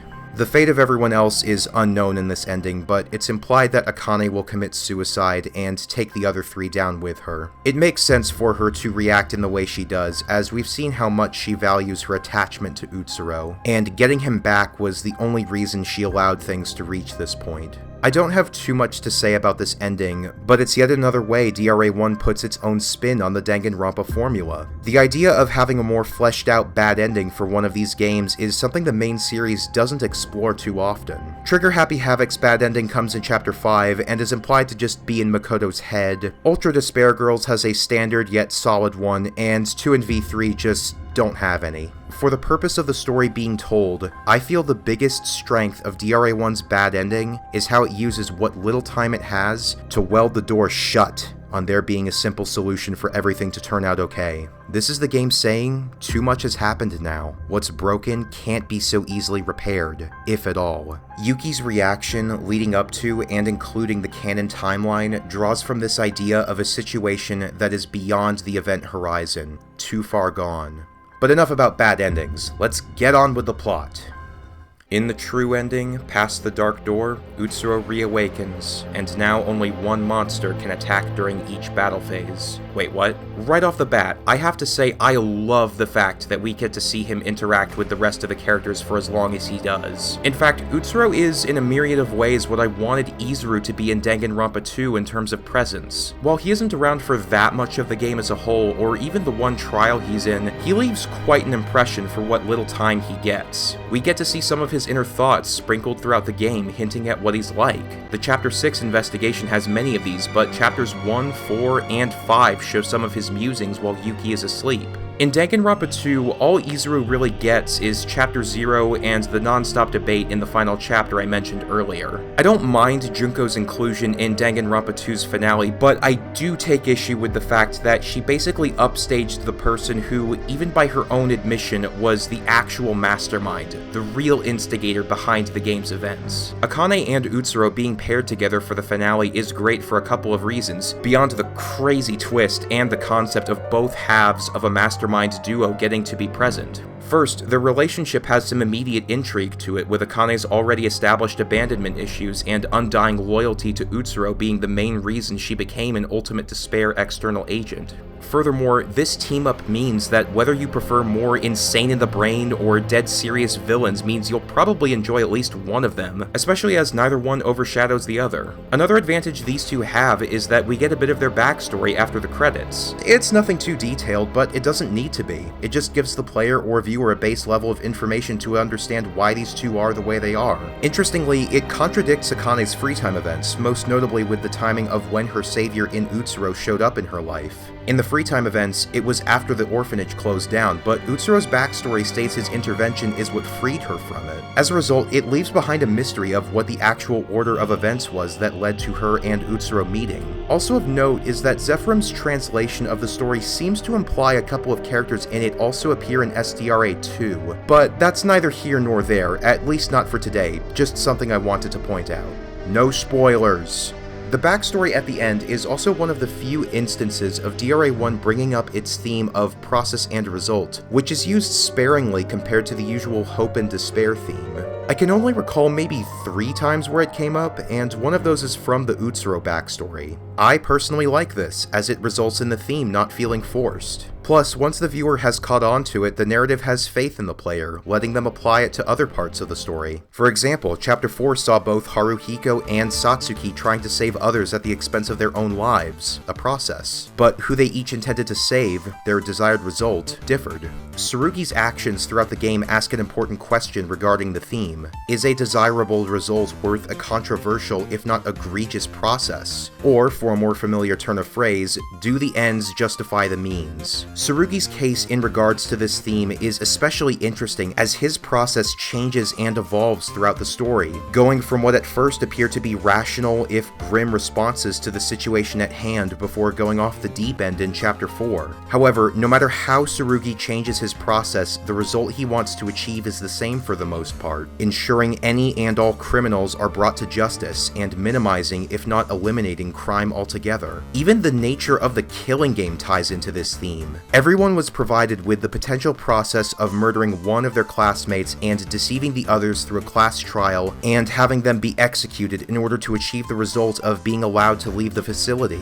All the killers in DRA-1 saw this result as something worth going through the trouble of the class trial for. Even Kizuna, who tried and failed to murder, saw it as worth pursuing. Ayame is another special case, as she used the mechanics of the killing game to save Akane from execution. The end of the third trial is yet another case worth mentioning. Kinji acknowledges that his actions were morally wrong, but points out that both his and Tsurugi's intended outcomes were the same at their core, sacrificing a few lives for the needs of the many. In this case, Tsurugi's intent through his methods was to sacrifice the killer's life for the rest of the surviving students, and for Kinji it meant sacrificing the lives of his classmates for the lives of 100 children at his cathedral. As for how this theme applies to Utsuro, his heavenly luck, as the translation calls it, basically makes him like a god, able to accomplish anything he desires. As an example, the reason he looks so similar to Yuki is because his luck resulted in Yuki, the real one, being selected as the ultimate lucky student for the 79th class. His backstory states that each accomplishment of his is a result without a process. Utsuro doesn't actually learn how to do these things, nor does he go through any struggle or effort to get them.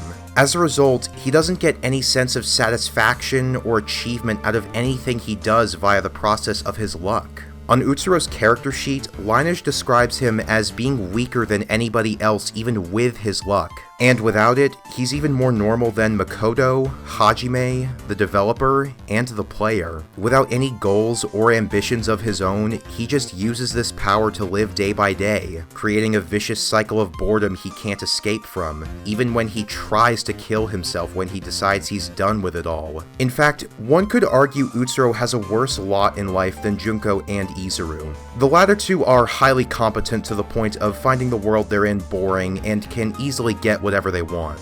However, they still have to apply themselves to some extent, however small that is, and even in their depictions in-game, they have goals to work towards. It's something to keep them going, to pique their curiosity, but Utsuro doesn't even get that. From what we're shown, all he has to do is think of what he wants, and there it is. Without a reason to work for anything, he pursues and aspires to nothing.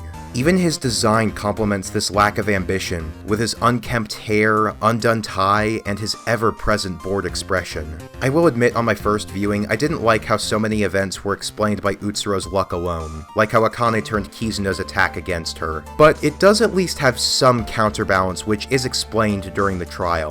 As it turns out, Yuki so vehemently not wanting Tsurugi to take his own life in Chapter 5 was enough to trigger Utsuro's luck and allow him to live, implying he has some ability to use it too. I'm not sure where I stand on this compared to, say, Nagito's cycle of extremely good and bad luck in Danganronpa 2, but it is something that can hold Utsuro back. Anyway, despite Yuki's turn and Utsuro saying the killing game has, in his mind, been over since the end of Chapter 4, thus meaning the rules don't need to be followed, he doesn't quite manage to convince everyone to give up. Yuki manages to get one last word in, prompting Tsurugi, Teruya, and Rei to stick to their guns on their intention to leave. This leads to the final non-stop debate, the third and last of this final trial's most memorable moments, and it is fantastic.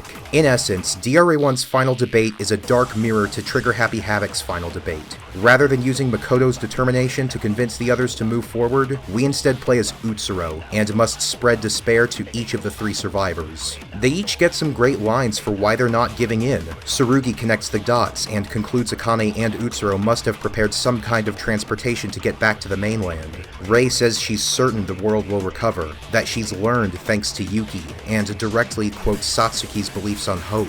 Finally, Teruya overcomes his pessimism in this moment to declare that hope is about not giving up, intending to carry on the burden of everyone who has died so far. In response, Utsuro tells each of the survivors disturbing details of the outside world to rattle them. Already, this idea of having an actual one-on-one conversation between these characters, as one tries to sway the other, is an interesting take on Trigger Happy Havoc's final debate, and ties into Danganronpa's imagery of words being used as weapons. But the dialogue serves a great purpose in its own right, going into detail about what the tragedy has supposedly done to the people these three care about. To Tsurugi, Utsuro says his father Ju is the leader of the ultimate despair external agents, having joined their side after being told his son had died. Then, in what is a contender for the most disturbing moment in the whole game, he says he convinced Ju to eat the remains of Sasaki, Tsurugi's friend from his free time events. To Rei, he says her parents, a major focus of her free time events, and a key factor of why she is how she is, truly loved her. According to him, she was only forced to struggle to survive because the relatives they entrusted her to betrayed them. He then claims they went to Junko, the only Hope's Peak student believed to be alive, in the hopes of seeing their daughter one last time. And to Teruya, he says Otori Mart has been funding Ultimate Despair, even providing the equipment used to execute his friends, and his father Kojiro has fallen into despair. After each of these conversations, Utsuro makes a snide remark, congratulating Tsurugi for being the biggest factor in his father's downfall, leaving the fate of Rei's parents to her imagination, and saying Teruya's father is still alive, but likely not the same man he remembers him as. When he makes each remark, he cracks a slight, possibly knowing smile. While I realize this sequence goes against the rule of show, don't tell, the interactions between Utsuro and the survivors really sell these moments. Furthermore, unlike Danganronpa 2's twist of the cast being members of Ultimate Despair, we get personalized examples for each of the remaining students. As much as Junko toyed with those who faced her, I don't recall many examples of her getting anyone's loved ones involved when speaking to them face to face, and certainly not to the extent presented here. Utsuro getting this personal with the survivors ensured he'd stick out to me as a memorable villain. With everyone left not putting up any resistance, Utsuro prepares to have the survivors killed by the Monokumas. We get more insight into the troubled relationship between the two masterminds as Akane protests this decision, leading Utsuro to try and have her killed too. However, a miracle arrives in the form of alter ego Yamato, the voice that spoke to Yuki at the end of the final investigation. He effectively overwrites Operator Kuma, takes control of all the Monokumas, and convinces the survivor trio to pull themselves together and resolve to leave the island. For Teruya, he emphasizes how, according to Utsuro, his father is still alive, and there's still a chance to pull him out of whatever well he's in. Teruya reminds Rei and Tsurugi of their promise to escape together, and Yamato says Rei can still understand her parents' feelings. Something she quickly points out that she figured out, but remarks that she can't be certain matters are only worsening. Yamato then snaps Tsurugi out of his indecision by telling him to latch onto all that's left for him, his emotions. Spurred on by the memory of his closest friend, Tsurugi proclaims that he is determined to dispense justice to every criminal he can. Just as they're pulled back from the brink, however, the Monokumas still have enough control for one of them to move. It lunges for Rei, and Akane is critically injured after intercepting the attack. Despite her sacrifice, this action is not depicted as redemption. Rei doesn't thank Akane, instead telling her to die well. There's no taking back what she's done, and one flash of heroism doesn't erase her misdeeds. The lone Monokuma activates a self-destruct sequence for the lab as it runs out of power. The player then controls Tsurugi for a little bit as the survivors escape into a secret hangar via a hidden passage in the ballroom. There, AI Yamato says his goodbyes to the three. In his final moments, he concludes Mikako's belief of hope triumphing over despair turned out to be right in the end. As the survivors flee the area via helicopter, Teruya remarks how Utsuro basically let them go, and that Akane even tried to stop him from interfering with the escape. He wonders if there's more to this, but Rei says it's not important, as they're still terrorists responsible for many crimes. Tsurugi then proposes the three of them join forces and use his connections, Rei's intellect, and Teruya's financial backing to create an organization. When asked what this new group would be like,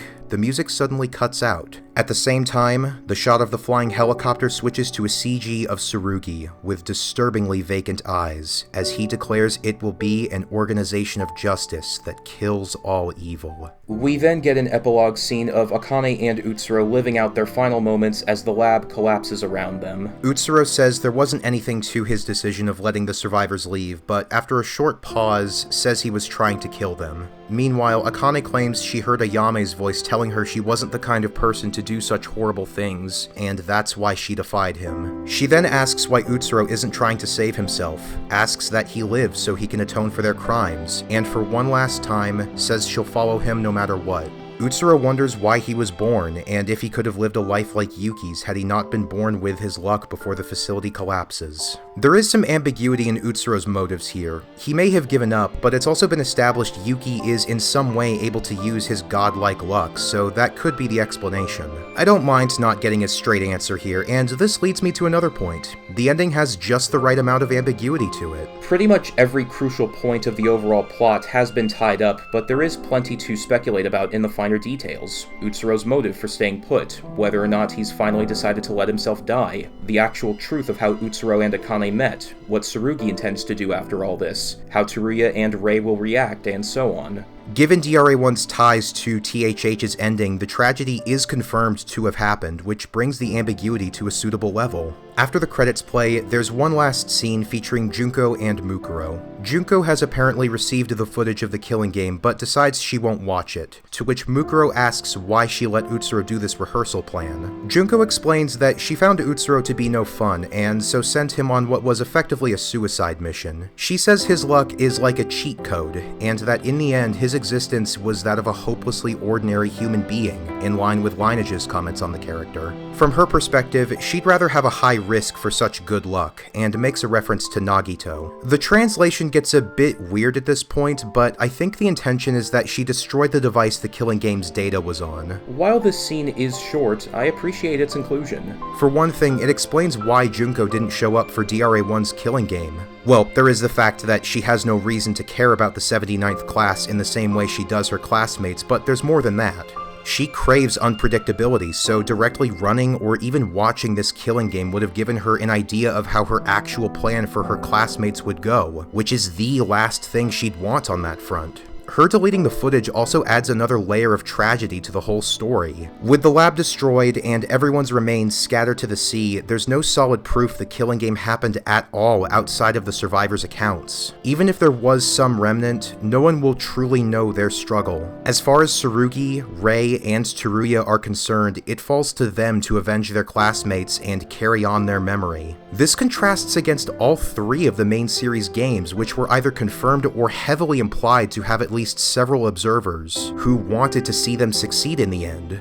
The credits are also worth mentioning. Much like how DRA1 has its twists on the Danganronpa formula, there are also some differences here. The credits for the Danganronpa games have energetic, triumphant-sounding songs at the end of them, usually with a somewhat uplifting visual to accompany them, like the flowers in Danganronpa 2. DRA1, on the other hand, opts for a more somber tone. As Utsuro's silhouetted body sinks deeper into the ocean, Kokia's I Believe plays. It has hopeful lyrics which pair well with the visual, but sounds much sadder and slower than the songs used in the main series. Meanwhile, the corpses of the deceased float towards the surface and past Utsuro on his way down, in the order they died. There's also some detail on what state their bodies were in at their deaths. Ayame's corpse has been reduced to shreds as a result of her execution. Kakeru appears to be headless after Kinji almost beheaded him. All that's left of Kinji is his stole, the sash he wears around his shoulders. Haruhiko is still in his formal outfit from Chapter 4, and Mikako appears to be missing her hair tie on account of it breaking apart upon her death. Like the main series, these credits also have CGs from the game appear off to the side. Unlike Danganronpa 1 and 2, however, these CGs appear in chronological order, which goes well with the visual of seeing the bodies of everyone who died to make one reflect on their experience with the game. Speaking of which, it's time I talked about how this game uses the characters who died along the way, and to great effect.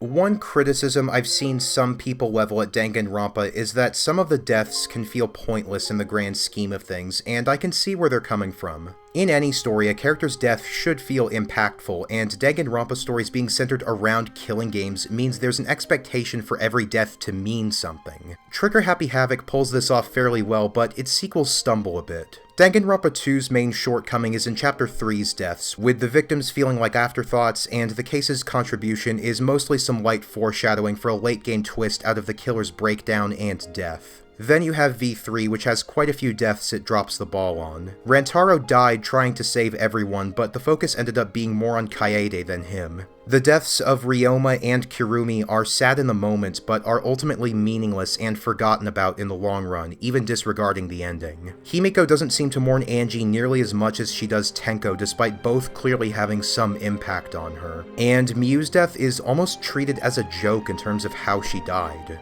DRA1 manages to make all of the trials and the deaths in each feel important. The first one sets the killing game into motion and unveils Tsurugi's true nature. The second ignites his conflict with Akane and sets the rest of the group against him while leaving the latter distraught at the loss of a friend. Then the third trial sees the first real challenge being made against Tsurugi and becomes more tragic due to the flashback scene of all its characters being shown to get along well. At the risk of beating a dead horse, the fourth trial has some incredibly emotional deaths which spur on the development for the three who survive the killing game. Chapter 5 has Monokuma tying up some loose ends and some setup for the finale, which brings in the resolution and reveal of two characters who had betrayed the group from the very start. As I've said before, there are several points where characters are mentioned post-mortem. There's also the flashback scenes, which ensure even the first characters to be killed off are kept fresh in one's mind as they finish the game. On top of that, each of the deceased characters either leaves behind some kind of legacy,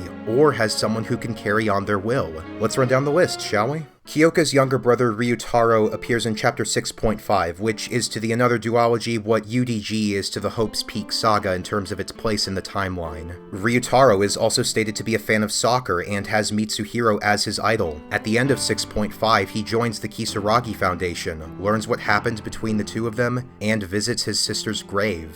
Kizuna's mother Minako appears in Chapter 6.5 and also joins the Kisaragi Foundation. Ayame doesn't have any direct connection to anyone alive as far as I can tell, but Akane acknowledges their friendship several times, even after she's shown to be the mastermind. She's also one of the last people she thinks about before she dies. Kakeru's younger sister Midori appears in Chapter 6.5 too, and also joins the Foundation. Kanada's adoptive father Hikaru Ando appears in Chapter 6.5 as well. I don't know for sure if he joined the Foundation, but it's probably safe to assume he did. Kinji is another one who doesn't appear to have a direct connection, though he was the first to make Tsurugi question himself. Also, this is just headcanon on my part, but I imagine with his status as a priest, his presence among the deceased would ensure everyone's safe passage into the afterlife where they can be properly judged for their actions. Haruhiko's actions of helping his own killer triggered the late-game arcs of all three survivors. Most notably, Teruya starts wearing his goggles at the end of Chapter 4. He's still wearing them in SDRA 2, is showing how even years after DRA 1 he's doing what he can to carry on his will. Satsuki also had an impact on Tsurugi and Rei, with the latter quoting her beliefs on hope at the end of the final trial. Her older brother Keisuke appears in Chapter 6.5 and joins the Foundation at the end of it. Yamato's AI gave the three survivors what they needed to escape, and if 6.5 and what little I've seen of SDRA 2 are anything to go by, it could be said he still lives on through the Kisaragi Foundation. Mikako was shown to be a close friend of Yamato's, and her death clearly affected Rei.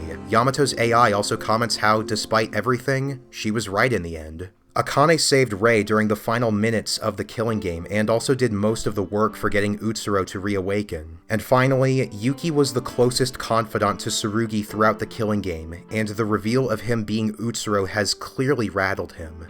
As tends to be the case for a Danganronpa story, the endings for the survivors are rather bittersweet. This flavor extends to the composition of the survivor trio itself, as a comment on this essay's original draft by Max Pand pointed out. As Max Pand describes, a common literary trope is the five-man band, which is exactly what it sounds like. A group of 5 characters, each given designated labels and traits to make all its members feel distinct and relevant. Its usual components are the hero, lancer, heart, smart guy, and big guy. Yuki, while not without flaws, is the hero, given his leadership in the trials and general optimism. Tsurugi is the lancer, a rival often appearing to be competing for the leadership role with Yuki, yet their goals are largely the same. Akane is the heart. She's sensitive, expressive, empathizes with everyone, and is able to be a pillar for others with her level of care.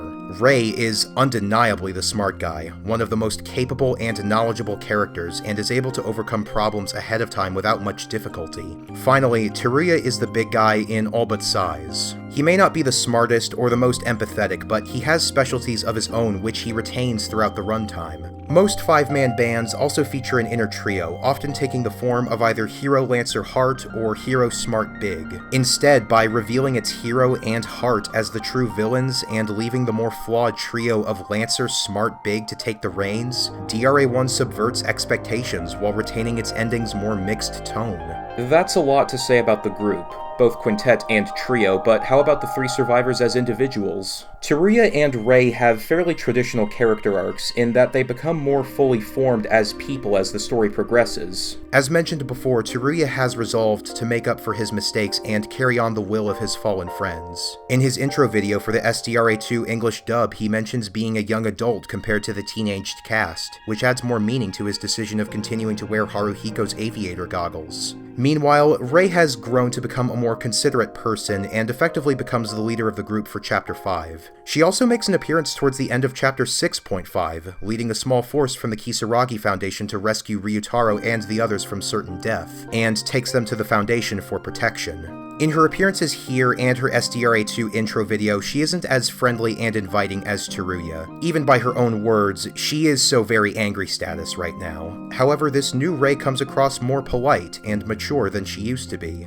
She and Teruya also mention being the other's partner, so I imagine they'll have had some development in their relationship by the time the sequel begins. While Teruya and Rei have improved as people, the same is most likely not true for Tsurugi. Given his final lines and accompanying CG, he could be considered to be in despair, but it could also be argued he's headed towards going too far in the name of his own ideals. The ending implies he's relapsed on his Knight Templar worldview. After AI Yamato's return, the only sprites he uses are his dark ones, with his eyes and face being darkly shaded.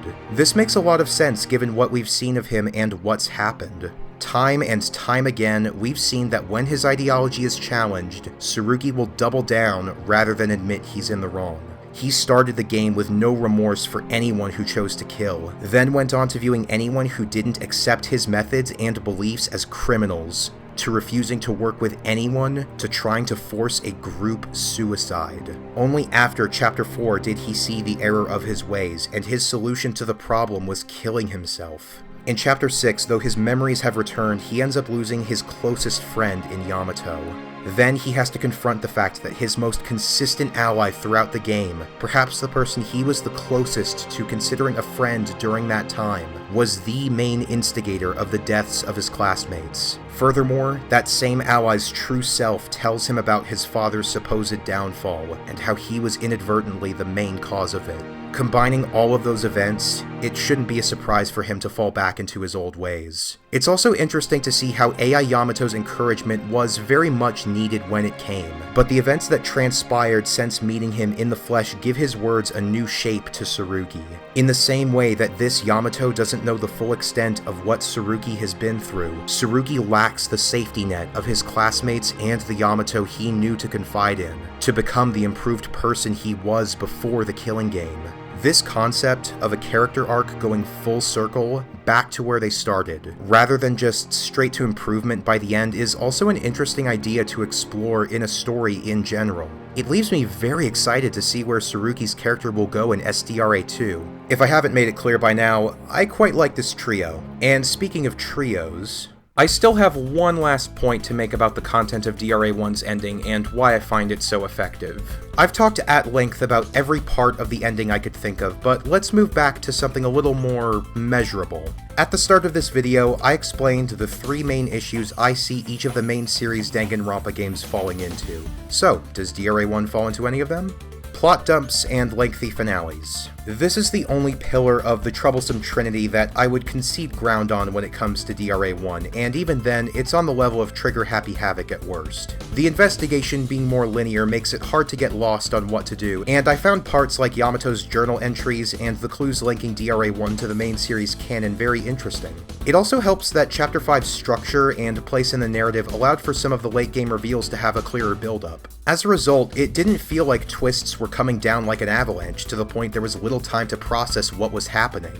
The final trial is quite long, with the times on Zephyrum's videos clocking in at over 4 hours. However, over an hour of that comes from a combination of flashback scenes and seeing all the dialogue from the dead characters. Plus, once Utsuro arrives, there's just over half an hour of trial left, and I never really got a sense of anything feeling dragged out or padded in the ending. I'll admit, this might be because I watched the game rather than playing it myself. But looking at the actual numbers and the framework of the ending, if this game committed a crime in taking too long, it's jaywalking at worst. Plot conveniences. While I'm not fully on board with how Utsuro's luck is used to explain several elements of the story, or of any plot device that so many key events directly tie back to, I have given my reasons as to why it doesn't drag the ending down too much. Other than that, there wasn't anything I thought was out of place. In fact, rewatching the ending reminded me of how certain things like Yamato's AI being in the system happened. Akane has a solid motivation to conduct the final trial and give the other characters a way to figure out their situation. Yamato brings up actual reasons beyond blind hope to convince the survivors to keep trying to escape. Even in the moment, I felt like Utsuro had been thoroughly defeated. Yamato had control over all the Monokumas, and the only one still on Utsuro's side was weakening. One could even explain Utsuro himself not trying to pursue the survivors by Yuki still having enough control to use his luck to force a stalemate between the two of them if he actually tried. The survivors don't just believe their way out of their predicament. In fact, they have to take some action even with Yamato's guidance to escape. Difficulty spikes. I'd say this one is the hardest for me to explain since I didn't play DRA1 myself, but the final trial doesn't have any minigames that jump out to me in the same way some of V3's did. The one exception is the Hangman's Gambit at the beginning, but as I said, its difficulty seems to be more a fault of the translation rather than the game itself. In total, DRA1's final trial has a mere 6 non-stop debates. The first 4 have pretty gradual increases in difficulty, but are still fairly straightforward, with a limited amount of weak spots to choose from. Once the flashback ends, the game is almost over in terms of minigames, with the first non-stop debate after it basically being impossible to fail, and the final one is also pretty obvious in what you're meant to do. Other than that, there's just the standard prompts to either select the right answer to a question or present the correct truth bullet. Maybe if I was talking about a murder case, I'd be more critical, but the endings and their trials don't go out of their way to create the same ambiguity in their culprits as the standard cases do. There's less emphasis on ruling out possibilities and more on comparing notes to everything the player has been made aware of throughout the game to determine the full underlying story. Thus, I doubt I'd have anything bad to say about the gameplay of this ending. So that's 2 pitfalls all but circumvented, and one that, while perhaps not entirely avoided, is still not a serious problem. At least not for me. Not a bad look there. On top of having an ending I find solid on its own, DRA1 is special to me. While it wasn't the first fangan I started following, it was the first one I finished, with all the ones I found prior either still being in progress or cancelled. It was the first fangan I got to see to its intended conclusion. I wasn't expecting to enjoy it as much as I did, but it exceeded and defied my expectations in all the right ways. It later led me to start looking into fangans aside from the few I was already following. Having watched a handful since then, I have found that the quality can vary, sometimes even within the fangan itself.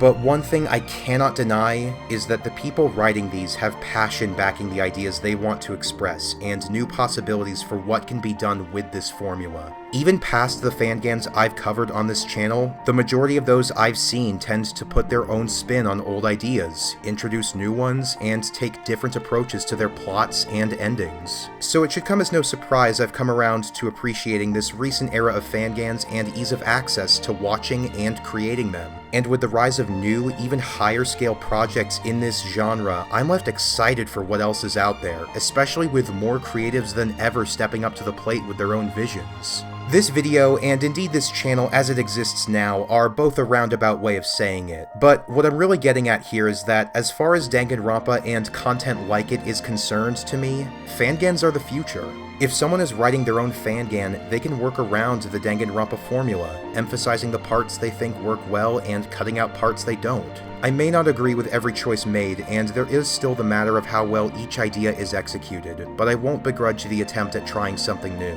Honestly, I'd be fine if there's never another main series Danganronpa game, in large part because there's no shortage of fan games and stories out there trying to break the mold. With each fangan I've seen so far, and seeing their various ways of getting their narratives across, I think it's important that each strives to try something new, and that anyone who tries their hand at one search for another way to end.